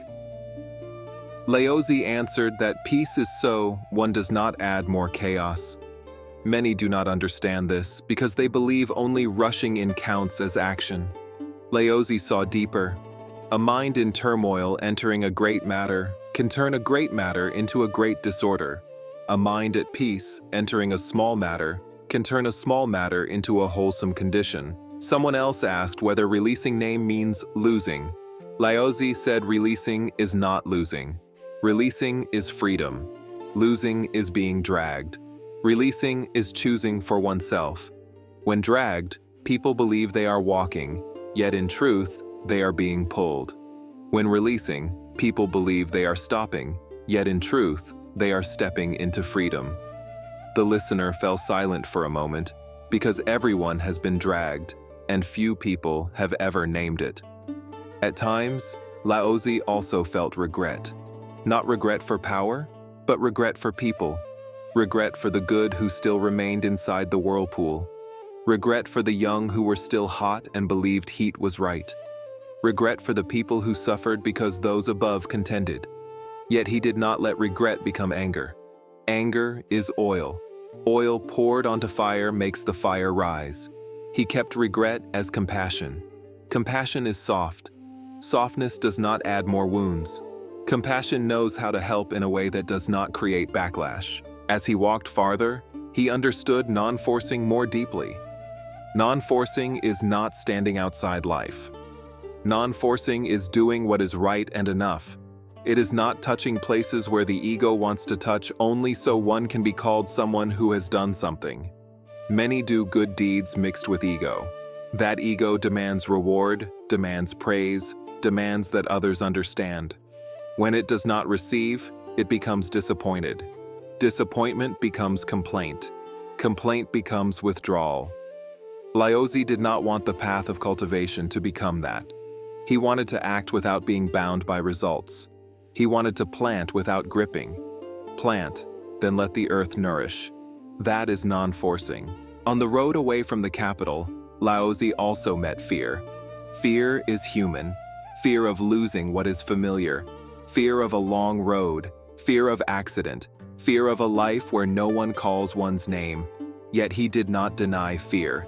He looked at fear the way one looks at clouds passing through the sky. Clouds come and go. The sky is not lost because of clouds. The mind is the same. Fear comes and goes. A practitioner needs only this, not letting fear be the ruler, not letting fear decide one's words, not letting fear decide one's steps. When fear is not the ruler, fear becomes small by itself. At one point, he stopped beside running water. Water flows without speaking, yet those who watch understand much. Water always seeks the low place, not because it is lowly, but because the low place lets it go far. Water is soft, yet it grinds stone. Water does not contend, yet it still reaches the sea. Laozi watched water as if watching his own road. Leaving the court was not falling. Leaving the court was choosing the low road so he could go far, choosing softness so he could endure, choosing non-contention so the heart would not be torn. In the stillness of that water, he understood more clearly. If the way is to be offered to the world, the way must be guarded in oneself first. Guarding the way is not guarding an idea. It is guarding a way of living, less craving, less heat, fewer words, knowing contentment, knowing when to stop, knowing compassion. These things do not need the court to approve. They only need someone to practice them. When the shadow of evening fell, Laozi walked again. Each step was like a sentence reminding him to release. Release name, release noise, release the wish to prove, release so the body becomes light, light so the feet can move, move so one can meet the conditions that heaven and earth will place in the right spot. He did not chase conditions. He guarded the mind, so when conditions arrived, the mind would be bright enough to receive them.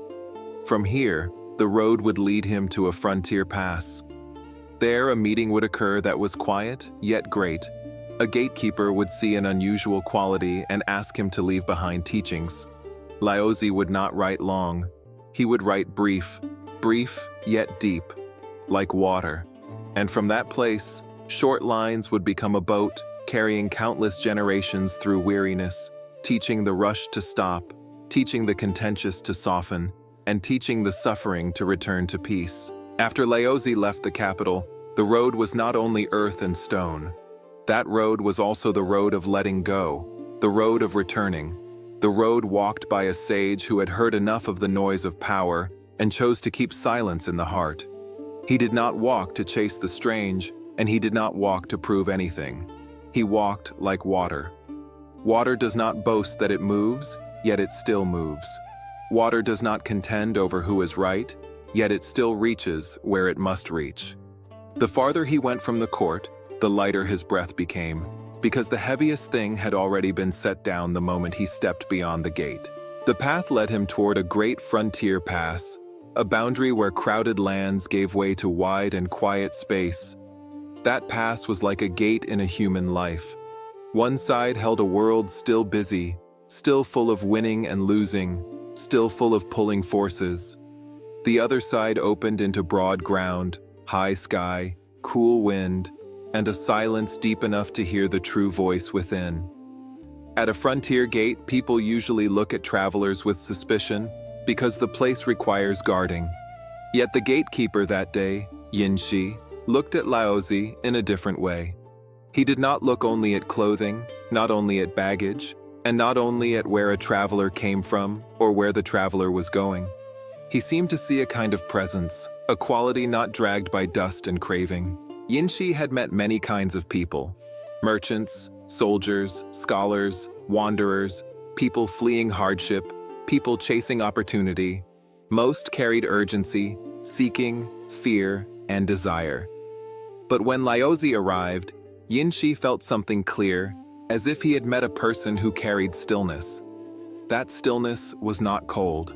It was the stillness of someone who had passed through inner turbulence and come out steady. It was the stillness of someone who knows how to pause before speaking. It was the stillness of someone who does not need to defeat others to know his own value. From that stillness, Yin Xi understood this was not an ordinary traveler. This was a person who held something to offer the world. Yin Xi invited Laozi to stop for a while. The invitation did not carry pressure. It carried respect. Laozi looked at the gatekeeper and saw sincerity. Sincerity is rare because many people speak of reverence while the heart wants to use. A sincere person is different. A sincere person does not want to possess and does not want to take. A sincere person wants to learn, so suffering can be less for the self, and the self can do less harm to others. For that reason, Laozi did not refuse. Inside a small room at the pass, wind slipped through the cracks and carried the scent of dry grass. There were no court drums. There were no factional debates. There were only two people sitting face to face, one who had released and one who was seeking. Yin Xi spoke directly of what he had held inside for a long time. People study much, read much, and hear much, yet the more they hear, the more confused they become. People want to do what is right, yet the harder they push, the more tired they become. People want to fix the world, yet the more they force it, the more opposition they create. Yin Xi asked Laozi to leave for later generations a small core of essence, so people could have a path to follow and a place to settle the heart. Laozi listened and did not answer immediately. He looked at a small lamp in the room and saw the flame burn steadily. The flame was small, yet if it is kept, the whole room is bright enough. He understood that when people cannot keep a lamp within the heart, they must seek many torches outside, and torches outside often dazzle the eyes, and then the road cannot be seen. He told Yin Xi something simple at the root. People suffer because the mind runs. When the mind runs after name, it grows weary. When the mind runs after profit, it becomes afraid. When the mind runs after victory, it becomes hot. When the mind runs after control, it becomes tight. When the mind becomes tight, people believe they must grip harder, not realizing that the harder they grip, the more they suffer. If suffering is to be reduced, one must first learn to pause. This pausing is not being forced. It is self-mastery. A person with self-mastery is free. A free person is not dragged through life like dry grass in the wind. Yin Xi heard these words and felt as if a door in the heart had opened. Many people believe the path must be complicated to be great and mysterious to be deep. Laozi pointed instead to the smallest places. Stop one sharp sentence before it leaves the mouth. Stop one urge to win before it turns into action. Stop one desire from swelling before it devours peace. This stopping is not suppression. It is self-control. Self-control is power, yet it is gentle power. It does not press down on others. It simply stops a person from being pressed down by the self. Yin Xi asked Laozi to write these words down. Laozi did not write a long work. He wrote briefly, not to make it difficult, but to make it memorable. In a troubled age, the mind forgets easily and runs easily. The longer the words, the easier it is for the mind to leave halfway. Brief lines can be carried in the sleeve, carried in the breath, carried into daily moments of stirring thought. He wrote as if pouring water into a cup, not spilling over, not leaving it empty, pouring just enough so the drinker feels cool. Later ages would call these lines the Dao De Jing, but for Laozi, they were only a few drops of water meant to cool a great fire, meant to make the mind less hot and more clear. As he wrote, Laozi did not write with an ego that wanted to stand out. He wrote with a heart that wanted suffering to lessen. Each sentence was like a thread. A thread does not bind. A thread guides. Whoever can hold that thread can lead the self out of the dense forest of craving and fear. Laozi began with the way. The way cannot be grasped by the hand, yet it can be lived by the heart. The way is not an object to possess. The way is the natural movement of heaven and earth. When a person lives in harmony with that movement, the heart becomes light. When a person lives against it, the heart becomes heavy. The way does not love noise. The way loves quiet. The noisier life becomes, the farther the mind moves from the way, because noise makes the mind run. Quiet lets the mind see. When the mind sees, it understands. When it understands, compassion can arise. Yin Xi asked how one can be quiet in a world that constantly pulls. Laozi said quiet does not require the absence of sound. Quiet means sound does not drag you away. A person can stand in a marketplace and still be quiet.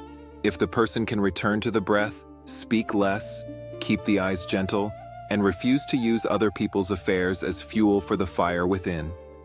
That quiet is the quiet of practice, not the quiet of escape. Then he wrote of virtue. Virtue is not for display, and it is not for applause.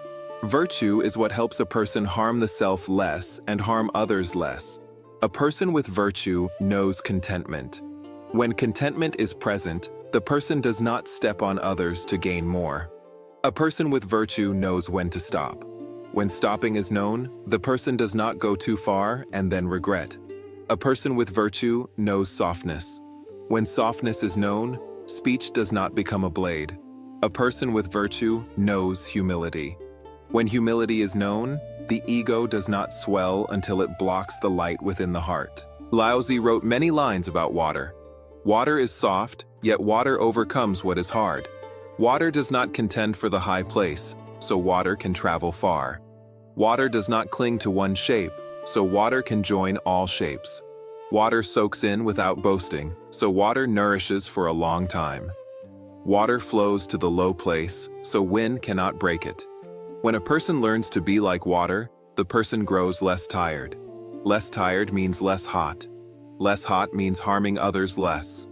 Harming others less means relationships break less. When relationships break less, life has more places to rest. He also wrote of non-forcing. Non-forcing is not doing nothing. Non-forcing is not doing what is reckless, not doing what is excessive, not doing what is against nature. When people become hot, they often do too much. When people become afraid, they often tighten their grip. Yet the tighter the grip, the stronger the reaction. Laozi showed that goodness does not need to be pressed into existence. Goodness needs to be nourished. It is nourished by example, nourished by virtue, nourished by trust. A person who tries to govern others without first governing the self will create new disorder. A person who tries to fix the world without first fixing the craving within will change the outer shape while leaving the root untouched. While reading those short lines, Yin Xi had to stop many times, because each sentence reflected him back to himself. Many people seek the way as if seeking a secret technique to defeat the world. Laozi offered the opposite road, not defeating the world, but being defeated by the world less, not defeating others, but letting the ego defeat the self less. When the ego wins less, gentleness returns. When gentleness returns, people do not need loud voices to prove anything. They only need to live a little more kindly in each small thing. That is how the world changes, because the world changes through habits. When habits turn, homes become lighter, bonds become softer, and society grows fewer sharp edges. At one point, Yin Xi asked whether not contending would make society weak. Laozi said, not contending is not weakness. Not contending means not using winning and losing as the motive. When winning and losing is not the motive, people act for what is right, for the common good, for reducing suffering. Then strength is no longer the strength of harshness. It is the strength of endurance. Endurance is what overcomes time. Harshness can win one fight, but endurance can carry one whole life. A soft person is not soft from fear. A soft person is soft from compassion. Compassion teaches a person to withdraw the hand at the right moment, to raise the voice at the right moment, to step back at the right moment, and to shoulder responsibility at the right moment. That sense of measure is the power of virtue. The night at the pass moved quietly. Outside, wind still blew, yet inside, the teachings were like a small stream. Yin Xi understood that what Laozi left behind was not a set of laws, but a compass. Laws can change with dynasties. A compass points to direction. Whoever holds that compass can walk in forest or field and still know the direction of less suffering. That direction is less craving, less contending, less heat, fewer sharp words. That direction is contentment, stopping, softness, compassion. When the writing was finished, Laozi did not treat himself as a giver of favors. He treated it as something that should be done, like placing a small stone on a path so later travelers can step safely. Yin Xi bowed in gratitude. In Yin Xi's heart, there was a joy that felt clear and clean. Not joy from having something to display, but joy from seeing a road. When a road is seen, fear becomes less. When fear becomes less, heat becomes less. When heat becomes less, harm becomes less. Laozi saw that clear joy and felt lighter because he knew the water had entered the soil. The next morning, Laozi prepared to continue. Yin Xi walked with him to the gate. The sky was still early and a thin mist lay on the grass. Yin Xi asked how the world would remember him. Laozi said there was no need to remember a name. Only remember the road. A name can become contention. A road can become rescue. Remembering the road means remembering contentment when the heart wants too much. Remembering stopping when speech wants to be sharp. Remembering softness when the ego wants to harden. Remembering compassion when the mind wants to turn cold. If people can remember that, then even if no one speaks Laozi's name, Laozi is still walking in the world. He passed through the gate like water passing a bank. He did not look back for long. He did not leave many traces. Yet Yin Xi stood still for a while, feeling as if he had just seen a lamp being carried into the night. That lamp did not need to blaze. It only needed not to go out. If it does not go out, those who are lost in wind can still see one point of light and know they can return. From that frontier pass, brief yet deep teachings began their long journey. They did not travel with armies. They traveled through human hearts. A person in suffering reads a few lines and the heart softens. A person in anger reads a few lines and learns to step back for one breath. A person in greed reads a few lines and learns to know contentment a little more. Each time contentment appears a little, suffering becomes a little less. Laozi did not promise to cure all suffering of the world in one night. He offered a way for suffering to lessen gradually. Gradually is what lasts. Lasting is like water. Water is soft, yet water can nourish a vast land for a long time. After the night at Hangu Pass, when Laozi had left behind teachings that were brief yet deep, he stepped into a quieter land as someone who has completed what needed to be done and can walk on with a lighter heart. Yet what truly begins from that moment does not lie in his own footprints, but in the footprints of ordinary people. Those teachings do not travel by carriage, do not travel by power, do not travel by decrees. They travel through human weariness. Through the moment, a person longs to pause and breathe. Through the instant, the heart grows too hot and suddenly asks, "What is my heart so hot about?" People open the lines and see that they are short enough to seem plain. But the longer people live, the more they collide with life, the more they pass through gain and loss, the more they realize that this shortness is not poverty. It is essence. It is essence like water. Water does not need long explanations to cool. Water only needs to touch and it cools. Laozi's words are the same. When they touch the right place in the heart becomes gentle. The core of those teachings stands on two great words, the way and virtue. Many people hear the word way and want to hold it. Yet the way is not a thing to be held. The way is the natural pattern of heaven and earth, a deep current that the eyes do not see, yet whoever lives in harmony with it feels lighter, and whoever lives against it feels heavier. The way is the ground that lets all things arise and fade, come and go, rise and fall, join and separate. The way does not need anyone's praise in order to exist. The way does not disappear because someone denies it. The way is like the breath of the cosmos. No one sees it with the hand, yet whoever lives against that breath feels the constriction within. Laozi does not force people to believe through vows. He brings people back to observation. When craving swells, the mind becomes uneasy at once. When the ego wants to win, speech becomes sharp at once. When fear of loss appears, the hand grabs at once. When the wish to control rises, the whole being tightens at once. None of this needs proof. Everyone has seen it in the self. And precisely there, Laozi teaches in a way that is very gentle and very direct. If you want peace, live in harmony with the way. Living in harmony with the way is not searching for something lofty in a distant place. Living in harmony with the way is doing less that goes against nature within your own mind. What is nature within the mind? It is knowing sadness as sadness, yet not letting sadness pull you into resentment. It is knowing joy as joy, yet not letting joy harden into arrogance. It is knowing anger as anger, yet not letting anger become a knife. It is knowing fear as fear, yet not letting fear command. Whoever studies carefully will see that the way is not in the sky. The way is in the instant a thought first rises. When a thought rises, a person with self-mastery knows how to pause.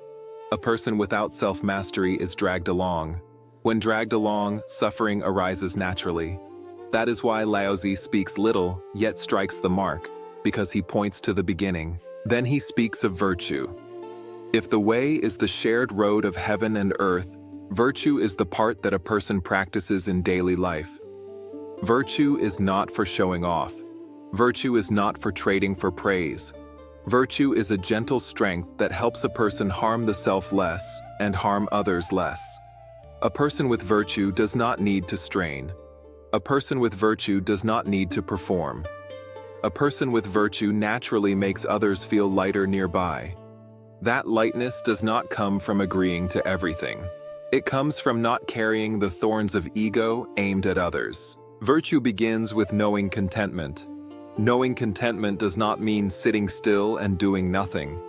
Knowing contentment means working without being driven by endless hunger. Some people gain a little and want more to compensate for a sense of lack inside. Yet that lack is not caused by the world. That lack is caused by a mind that has no place to stop. When the mind has no stopping place, a person gains and already fears losing, receives and already fears failing, rises and already fears being surpassed. Life becomes tiring in this way. Laozi points out that the richest wealth is contentment. With contentment, the mind has a place to rest. With a resting place, words become less sharp. With less sharp words, families become less exhausted. With less exhaustion at home, society becomes less tense. One small stopping point inside the heart, if held steadily, can soften an entire great whirlpool. Virtue also begins with knowing when to stop, knowing the right limit. In a conversation, there are times when the words are already enough, yet a person keeps speaking to win. In action, there are times when what is done is already right, yet a person pushes harder to prove something. But pushing too hard turns into harshness. Speaking too much turns into pain. Laozi teaches stopping not out of fear, but out of care. Care for others and care for oneself. A person who cannot stop will burn through strength, then become drained, then become hot, then become hardened. A person who can stop preserves the breath. When the breath remains gentle, life still has a path to return. Virtue also means knowing softness. This is where people often misunderstand. People assume softness is weakness. Laozi sees that what is too hard breaks. A living tree is soft and survives. A dead branch is stiff and snaps easily. Human life is the same. A soft mind knows how to listen. A soft mind knows how to lower the voice at the right time. A soft mind knows how to step back one step so a whole life of relationship does not collapse. Softness is not yielding everything. Softness is wisdom in how to hold. Hold what is right. Hold a gentle heart. Hold a road for one another. A hard person only knows how to push. That push can win for a moment, yet lose people for a long time. A soft person knows how to bend. Bending keeps affection, keeps trust, keeps endurance. This is where wisdom and compassion stand together. That is why in Laozi's teachings, the image of water appears like a mirror. Water is the highest goodness. Water nourishes all things and does not contend for credit. Water seeks the low place and does not feel inferior. Water is soft and can wear down stone. Water cleans and does not boast of being clean. Water goes around and does not call it defeat. Water knows how to flow back so it can flow forward again. Whoever learns to be like water becomes less stuck. Being stuck is suffering. Being less stuck is less suffering. Some people reach the lines about water and ask how to live like water. Laozi does not demand that anyone become water in a strange way. He offers a way of living that is close. When someone speaks harshly instead of answering harshly, the student of the way softens for one breath. Not from fear, but from not wanting to add more fire. When something does not go as desired, instead of straining to seize it back at once, the student of the way steps back for one beat and looks more clearly. Water is not hurried.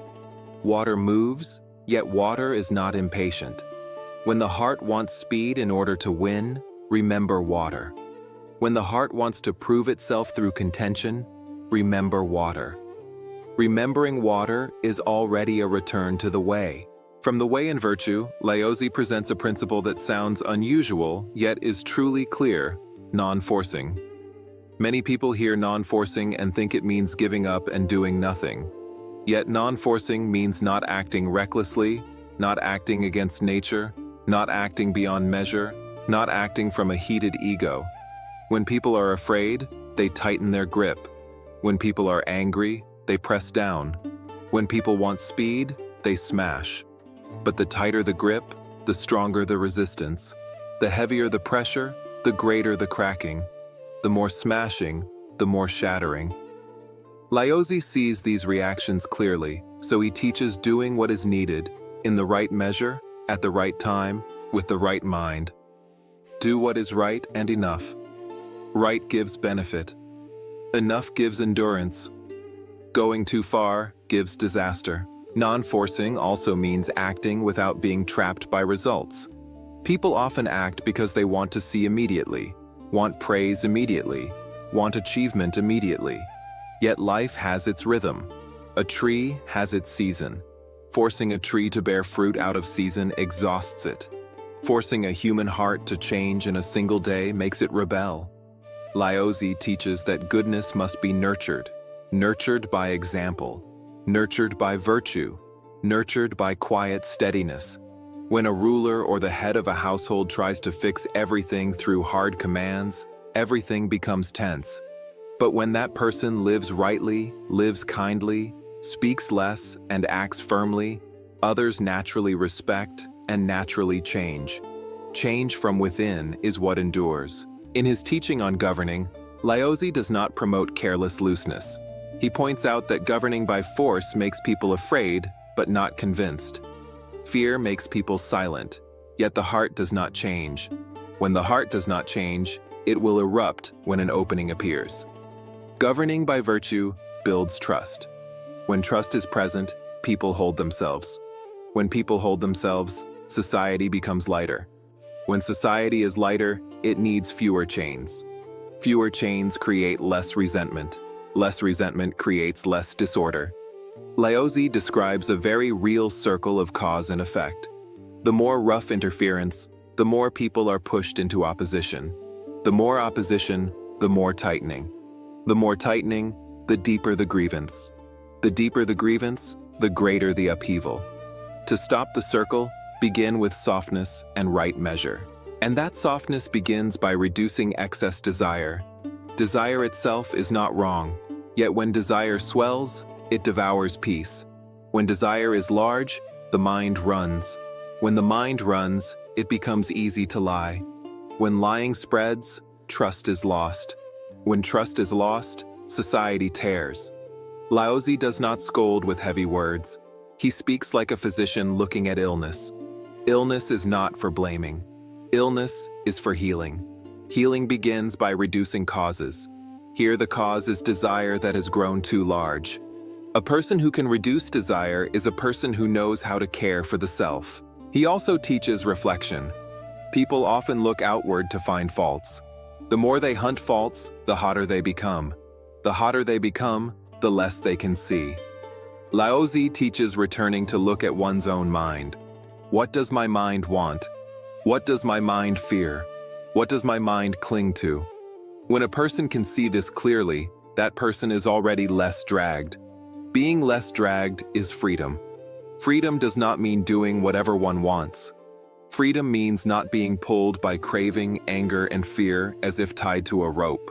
There is a line Laozi offers that many people find difficult: accomplish and do not dwell on accomplishment. Do what needs to be done, then do not cling to the credit. Whoever clings to credit demands recognition. When recognition does not come, anger arises. Then suffering follows again. Whoever does not cling to credit completes the work and releases it, like water that has watered the ground and then seeps in, not standing there demanding the earth say thank you. Laozi teaches this not so people can be used, but so people do not imprison themselves in a cage called merit. When the heart is locked, even praise cannot free it. When the heart is open, even being forgotten cannot disturb it. Many people read to this point and ask whether living this way makes a person dull. Laozi does not make people dull. He makes people truthful. Truthful about the heart, truthful about limits, truthful about cause and effect in life. People grow hot because they want to be above. People grow weary because they want too much. People suffer because they want to control. That is the truth. Looking straight at truth is not pessimism. Looking straight is the beginning of healing. When people practice these things, speech changes naturally. Speech becomes less showy, less sharp, less long. People speak less, yet more accurately. Speaking too much easily reveals ego. Speaking less does not mean being mute. Speaking less means speaking just enough so others do not hurt more, so a small matter does not become a great matter. Speaking little and hitting the mark is a discipline.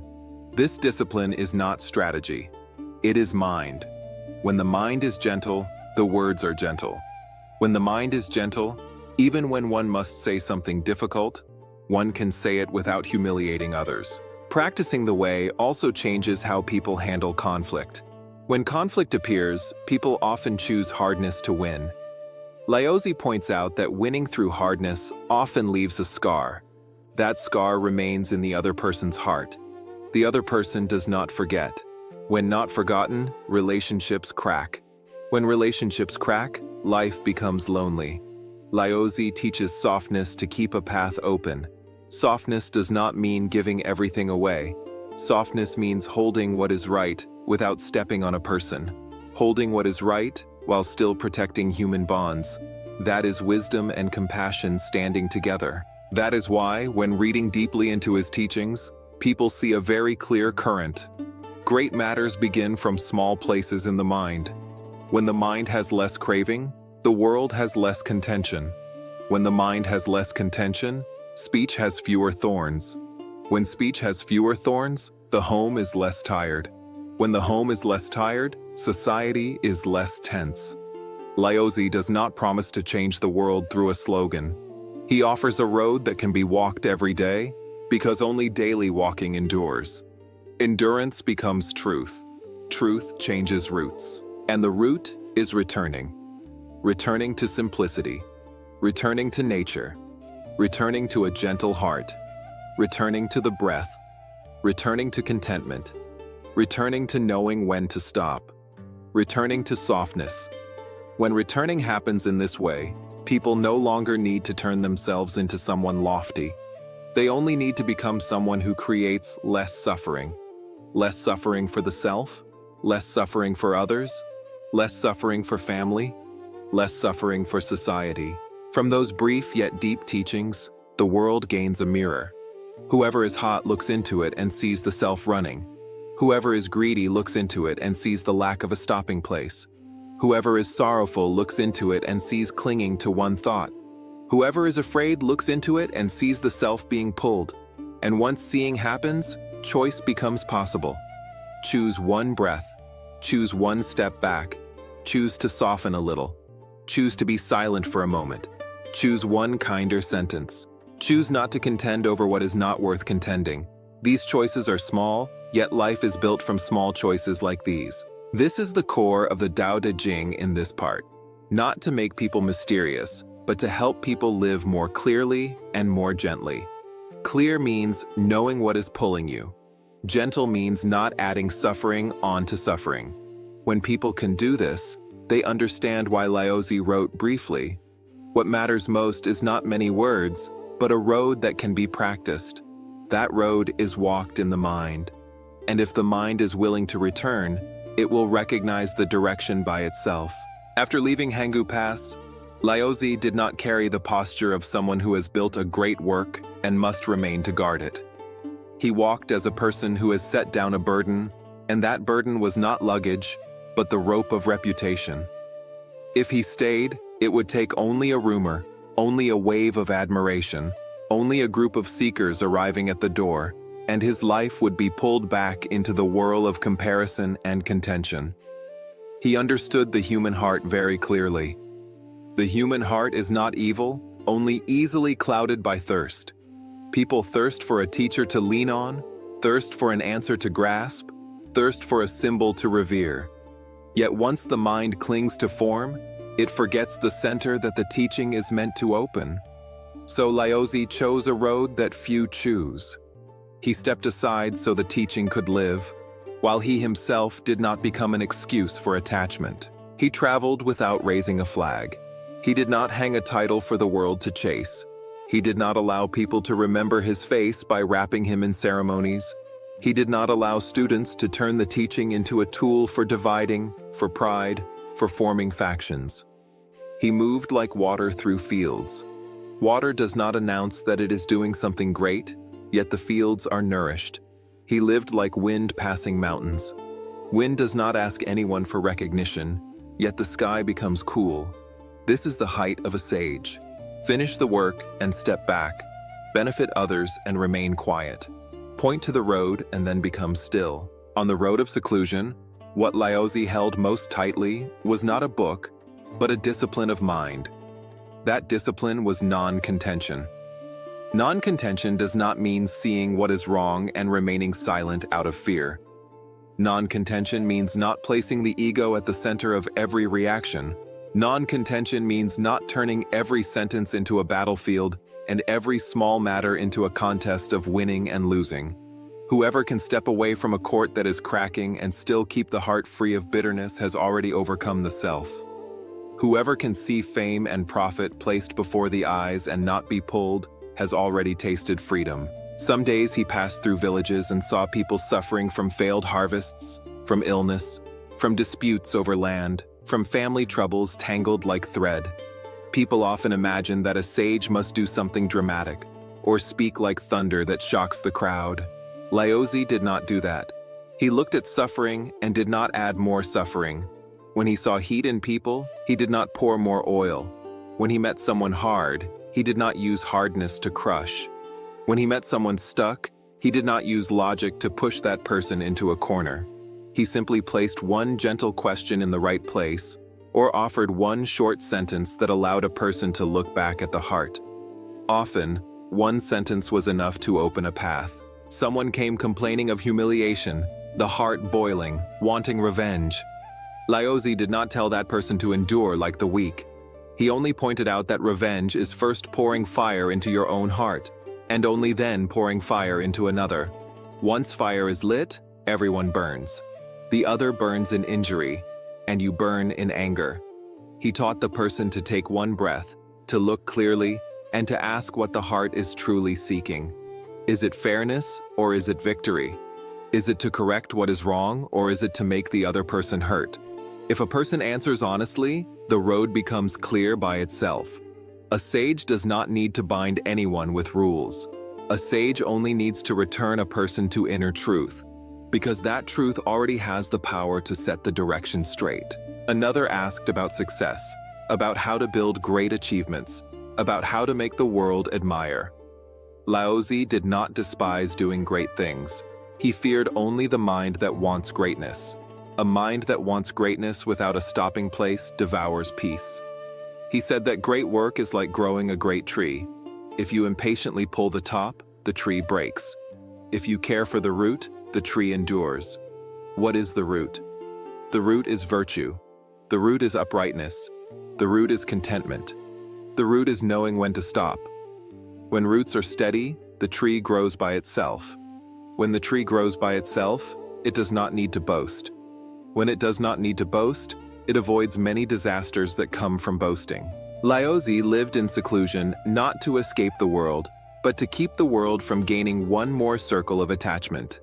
People easily turn a teacher into an idol.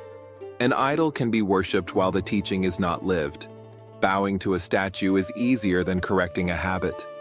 Admiring a name is easier than turning back to look at the ego. Laozi understood this, so he allowed himself to become a faint shadow, so people would have nothing to cling to. When there is nothing to cling to, people are forced to return to their own practice. And practice is the road out of suffering. In the days of seclusion, his teaching became even more simple. Simple not because he had nothing left to say, but because the deeper one goes, the more one sees that the roots of suffering circle around a few things: craving, anger, fear, clinging. Each begins from a misunderstanding. A person thinks I lack, so I must seize. A person thinks I am weak, so I must win. A person thinks I am unsafe, so I must control. Laozi taught people to see that true safety comes from self-mastery. Mastery over desire. Mastery over praise and blame. Mastery over heat in the mind. Mastery over fear. When there is mastery, you are not dragged. When you are not dragged, you are free. Freedom becomes the ground of peace. Peace becomes the ground of goodness. Goodness becomes the ground of stability. He often repeated a deep line that many people hear but do not enter. Accomplish, then withdraw. When the work is finished, do not remain on top of the work. Whoever remains on top of merit begins to demand. Demand that others remember. Demand repayment. Demand obedience. Once demands arise, the heart grows heavy. When the heart grows heavy, suffering grows. Laozi completed what was needed and then released it. Releasing is not losing. Releasing is guarding freedom. Whoever can release merit is not bound by merit. Whoever can release reputation is not led by reputation. Whoever can release winning and losing is not pushed toward a cliff by winning and losing. Some people did not understand him. They thought someone like this should remain to guide the world, should build a school, should gather followers. Laozi saw something deeper. The world does not lack speakers. The world lacks people who live what they say. The world does not lack words. The world lacks mind. Building a school while the mind is unsteady produces more division. Gathering people while the heart is not gentle gathers more contention. Laozi chose another way of teaching. He taught through the texture of a life. He taught through quietness. He taught through a gentleness that did not advertise itself. When people meet such a person, they are not convinced by theories. They are touched by character.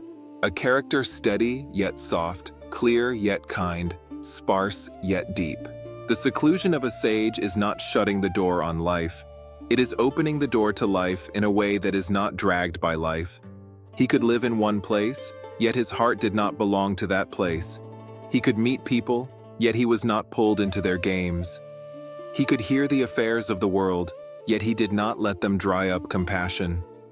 People grow tired because they sink too deeply into things that are not worth it. Laozi taught that knowing what is worth it is wisdom. that wisdom is not cold, that wisdom walks with compassion. Compassion means knowing that everyone suffers in a personal way, and most suffering is not born from evil, but from confusion. Confusion makes people run. Running makes people collide. Collision makes people hurt. Hurt makes people run again. To stop this circle, someone must learn to stop first. The sage is the one who stops first. He returned again and again to the image of water. Water does not contend. Water does not harden. Water stays in low places and yet nourishes what is high. Water does not need to defeat anyone, yet it travels far. Whoever learns to be like water suffers less. Suffering less does not mean the world suddenly has no problems. It means the mind no longer reacts in the old way. When the mind no longer reacts in the old way, the problem may still exist, but it no longer controls you. Whoever is controlled suffers. Whoever is not controlled becomes at ease. At times, people tried to pull him into debates, wanting to divide right from wrong through speech. Laozi understood that many debates are not seeking truth. They are seeking victory. When the goal is victory, truth becomes an excuse. He did not enter that trap. He did not try to appear right by making others hurt. He held one principle: speak to open, not to close. Speak to help someone return, not to push someone into a corner. When there is no need to win, speech becomes gentle. When speech becomes gentle, the listener has room to change. In the life of seclusion, Laozi also met those who believed they had understood the way and then grew proud. Pride is a subtle trap. Pride can wear the robe of practice, the robe of scholarship, the robe of morality. Pride makes a person look down on others and look up at the self. When one looks up at the self, one separates from people. Separation is separation from compassion. Once compassion is gone, the way becomes only letters. Laozi taught softly but deeply. The closer a person is to the way, the softer that person becomes. The more a person understands, the more humble that person becomes. The clearer a person becomes, the less that person wants to show off. If the need to show off remains, it means something is still lacking. What is lacking is contentment with oneself. In this part of his journey, Laozi appears as a high person who leaves no trace. Leaving no trace does not mean erasing existence. Leaving no trace means leaving no hook for the world to cling to. If people cling to a hook, they lose freedom. The sage does not want anyone to lose freedom because of him. He does not want people to depend on an image, a name, a legend. He wants people to stand on their own feet, to correct their own mind, to live gently in their own life. Leaving no trace is also a lesson for those who do great work. Do great work and do not remain on the work. Do good and do not demand that others know. Help and do not demand gratitude. When there is no demand, the heart is light. When the heart is light, goodness is not mixed with craving. People sometimes do good and still suffer because the good is mixed with expectation. Laozi pointed out that goodness with expectation is not yet free. Free goodness does not need witnesses, like water that nourishes a tree. After watering, it seeps into the earth and does not stand there asking whether the tree is grateful. Some people heard of him and wanted to run into the forest, to abandon life, believing that is the way. Laozi did not teach abandoning the world. He taught creating less pain in the world. His seclusion was the seclusion of the ego, not the seclusion of compassion. A person in a marketplace can still hide the ego. A person in a court can still hide the ego. Hiding the ego means not letting ego command. When ego does not command, you speak when speech is needed. You are silent when silence is needed. You do what needs to be done, and you stop where stopping is right. A person who lives like this can practice anywhere, and that is true practice. If you look carefully, you will see that this period of seclusion is the time when his teaching becomes most transparent. When he is no longer busy proving anything, the teaching has only one aim: less suffering. Less suffering through contentment. Less suffering through knowing when to stop. Less suffering through softness overcoming hardness. Less suffering through non-forcing, meaning not acting recklessly, not acting excessively, not acting against nature. Less suffering through reflection, meaning turning back to look at the mind instead of running outward to compete for winning and losing. It sounds simple, but whoever does it daily will see life change. When life changes, people understand something beautiful. A sage does not need to stand in front of you for you to walk straight. A sage only needs to leave behind a road that can be practiced, then step back so you can walk by yourself. Laozi did exactly that. He moved like clouds, not forcing the sky to remember his name. He moved like water, not forcing the earth to count his merit. Yet clouds pass, and the sky becomes cooler. Water passes, and the ground becomes less dry. People pass through his teaching, and the heart contains less suffering. In the final stretch of seclusion, what remains clearest is the shape of a sage who lived his words. He did not speak one way and act another. He did not teach letting go while he held tightly. He did not teach humility while he was proud. He did not teach softness while he was hard. He was soft yet steady, quiet yet clear. So even though he did not leave the trace of a name in the way the world measures, he left the trace of virtue in the hearts of those who truly learn. If a student today wants to bring this part into daily life, do not look for Laozi far away. Look for him at the moment you are about to contend. Look for him at the moment you are about to speak a sentence that will wound someone. Look for him at the moment fear makes you want to control. Look for him at the moment a sense of lack makes you want to be above. Right in that moment, remember one breath. Remember water. Remember contentment. Remember knowing when to stop. Remember softness that is not weakness. Remember doing what is right and then releasing it.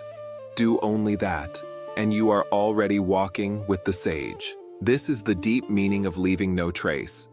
A sage does not stand in the middle of the road and block the road. A sage stands to the side, points to the direction, then steps back so the student can walk.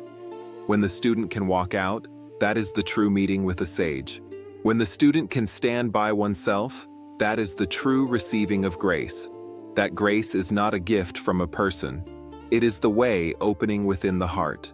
When the way opens, life naturally contains less suffering. When life contains less suffering, a person naturally becomes gentle. When a person becomes gentle, the family becomes warm.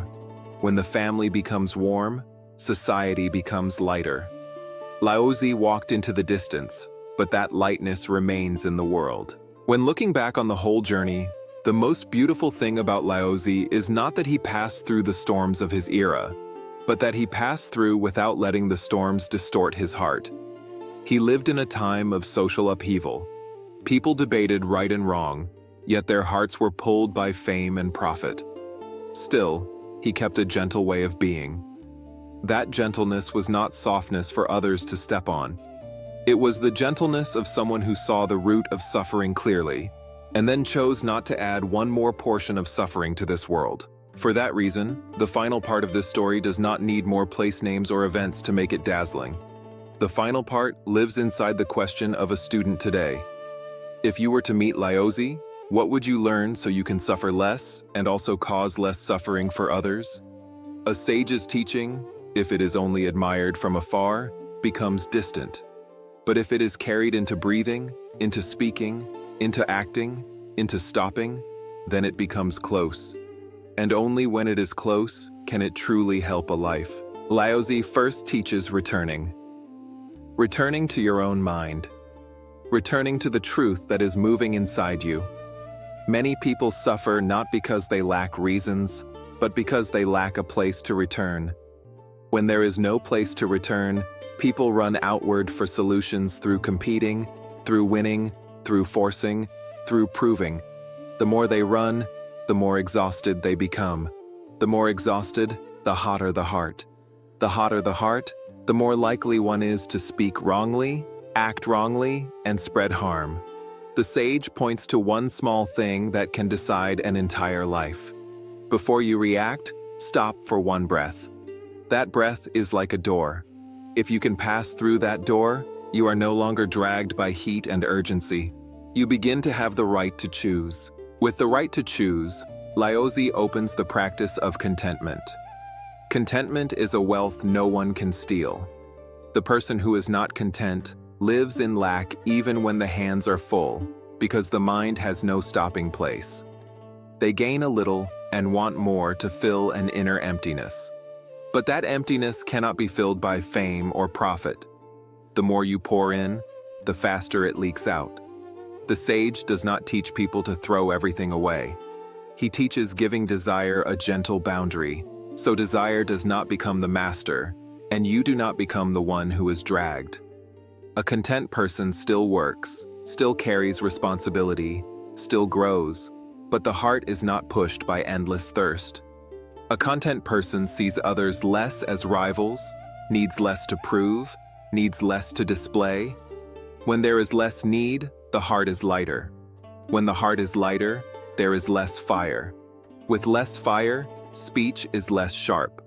With less sharp speech, the family is less weary. With a less weary family, society is less tense. A small stopping place in the heart, if held long enough, can soften a large whirlpool. Then, Laozi teaches knowing when to stop. Stopping at the right moment is wisdom and compassion, because stopping keeps you from doing too much, saying too much, pushing things too far. In an argument, sometimes one more sentence is enough to crack a relationship.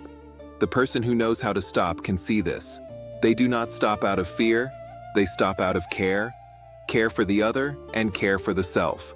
Compassion is not indulgence. Compassion is not adding new wounds. Stopping at the right time preserves the road back. Many families break apart not because they lack reasons, but because no one is willing to stop. Each person tries to win with words, press with logic, force with emotion. Winning one sentence and losing a lifetime is the deepest loss. Laozi does not speak much, but those who understand will know this. Stopping is rescue. He also teaches softness, overcoming hardness. This teaching is easily misunderstood. Softness is not weakness. Softness is knowing how to bend so you do not break. Softness is lowering your voice so you do not shatter another heart. Softness is stepping back one step, so there is still a road for both. People who are too hard often believe they are strong, but hardness breaks first. Hardness in speech wounds others. Hardness in the way you see makes the heart narrow. Hardness in reaction turns life into a battlefield. Laozi saw that the most enduring strength is soft strength, like water. Water does not compete, yet it nourishes. Water is not hard, yet it travels far. Water does not show off, yet it soaks in for a long time.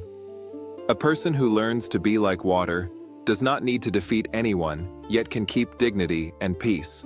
From there, a student understands non-forcing. Non-forcing is not giving up. Non-forcing means not acting recklessly, not acting excessively, not acting against nature.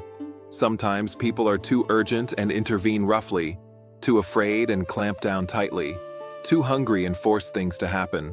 But the more you force, the more things bounce back. The tighter you clamp, the stronger the resistance.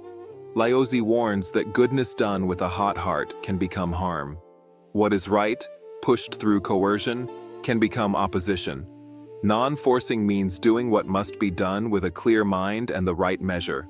Knowing time, knowing people, knowing limits, not using the name of goodness to plant the fruit of suffering. In families, this is also true. Parents want their child to be good and push too hard, and the child cannot breathe. Couples want each other to be correct and control too much, and love becomes suffocation. Non-forcing teaches doing the right thing and doing it with softness and understanding, so the human heart can still live. If you ask what the greatest lesson Laozi leaves for today is, it is learning not to compete without running away. Some people hear not to compete and think it means total silence and total endurance. Laozi does not teach that. He teaches not making the ego the engine. When the ego is the engine, people speak to win, act to be above, correct to prove. When the ego is the engine, speech carries the smell of victory and defeat. When speech carries that smell, it is hard to be gentle. Laozi teaches that some things must be spoken clearly, but spoken with a mind that does not seek to win. Some things must be done firmly, but done with a mind that does not seek to crush. In that way, you can still keep uprightness without creating enemies. You can still keep right and wrong without pushing someone into despair. This is compassion within wisdom. He also leaves a model of self-reflection. People often look outward to find fault. Seeing the faults of others is easy. Seeing your own is hard. But the more you stare at others, the hotter the heart. The hotter the heart, the dimmer the eyes. The dimmer the eyes, the more biased the judgment. The more biased the judgment, the more suffering grows. Laozi teaches turning back to illuminate your own mind, not to blame yourself, but to understand. What is the mind wanting? What is the mind fearing? What is the mind clinging to? When you see clearly, the pulling force weakens. When the pulling force weakens, freedom grows. When freedom grows, gentleness arises. When gentleness arises, you naturally want less to hurt anyone. If you carry Laozi's teaching into daily life, you will see practice everywhere. At work, instead of endless proving, you learn to do things solidly and in proper measure. Solid means saying less, but being accurate, promising less, but keeping it, completing each task to the end. Proper measure means not turning work into a place that feeds craving, not turning success into a place that feeds pride, not turning failure into a place that feeds despair. A content person is not burned by ambition. A person who knows when to stop does not trade health for a hollow name. A soft person can cooperate without losing dignity. A person who practices non-forcing knows how to act at the right time, not frantic, not impulsive, not excessive. In the family, Laozi's teaching becomes even more close. Many homes suffer not because money is missing, but because gentleness is missing. Sharp speech wounds. Wounded people go silent. Silence becomes distance. Distance becomes cold. Cold becomes separation. Laozi teaches beginning with one breath before speaking. He teaches using softness to keep warmth. He teaches stopping when your words are about to become a knife. He teaches not competing, so there is still a road back. At one meal, if one person lowers the voice, the whole house becomes lighter. If one person is willing to admit a mistake, the whole house becomes warm. Admitting a mistake does not make a person small. It makes a person mature. Mature means being willing to place harmony above ego. In relationships, the image of water gives great benefit. Water does not choose high places to prove itself. Water chooses low places to nourish. A person who learns to be like water does not need to be above anyone to feel valuable. They understand that value is a mind that is not in chaos. When the mind is not in chaos, speech is not excessive. When speech is not excessive, mistakes are fewer. When mistakes are fewer, regret is fewer. They do not chase the crowd for praise, and they do not shrink under criticism. They keep self-mastery, and self-mastery is a peace that spreads outward. People near them feel lighter because they are not pulled into an endless contest. Life also has moments when a person must face injustice, face wrong, protect what is right. Laozi does not teach indifference. He teaches choosing a way that keeps the heart clear. Protect what is right without feeding hatred. Speak truth without turning truth into a stick to strike. Correct wrong without cutting off someone's road to live. The aim of the path is not to win one battle, but to reduce suffering over the long term. Many times, one gentle sentence, one soft approach, gives the other person a chance to return. If you corner someone, they have only reaction left. Reaction makes everything worse. Softness is not for being bullied. Softness is so the world still has a way back. The example of the sage is also seen in accomplishing without occupying the accomplishment. People love to leave marks. They love to be remembered. They love to be thanked. But the more they crave being gained, the more the heart is bound. If they do not receive it, they become angry, resentful, exhausted. Laozi teaches finishing and then releasing. Releasing guards freedom. Releasing keeps the heart light. Releasing keeps goodness from being mixed with craving. Helping someone while demanding they remember is help that is not whole. Helping with no demand is complete help. Laozi shows the beauty of goodness. Goodness does not need a certificate, like water that nourishes a tree. After it nourishes, it soaks in. It does not stand there demanding gratitude. In the end, a student understands that learning Laozi is not becoming a person far from life. It is not becoming someone who speaks morality without compassion. Learning Laozi is learning to live more kindly, more softly, more clearly. More kindly means causing less pain. More softly means less hardness in speech, less urgency in reaction, less demanding in love. More clearly means seeing what is pulling your mind, then choosing to stop. Choosing one breath. Choosing one gentle sentence. Choosing one step back. Choosing one right action. If the whole model of the sage must be wrapped into one image, it is water. Water soaks into dry ground, not loud, not showing off, yet it nourishes for a long time. Laozi is the same. He does not need to make the world stunned. He only needs to make the world softer. A true student does not ask how to be lofty. A true student asks how to suffer less. Less suffering for the self, less suffering for others, less suffering for the family, less suffering for society. When suffering is reduced, the heart learns compassion. When compassion is learned, speech learns gentleness. When gentleness is learned, relationships learn how to be kept. When relationships can be kept, even if life still has waves, it also has shores. Laozi has already gone beyond sight, like clouds passing the sky. But what he left is not footprints. What he left is a road inside the heart. That road begins with contentment, with knowing when to stop, with softness that is not weakness, with doing without forcing, with speaking less but speaking truly, with reflection that creates clarity, and with living like water so you can nourish. If a student practices a little each day, they will find themselves less hot, less weary, less running. When the running slows, the heart finds a place to rest. When the heart finds a place to rest, life finds a place of peace. And that is exactly where the sage wants to lead people.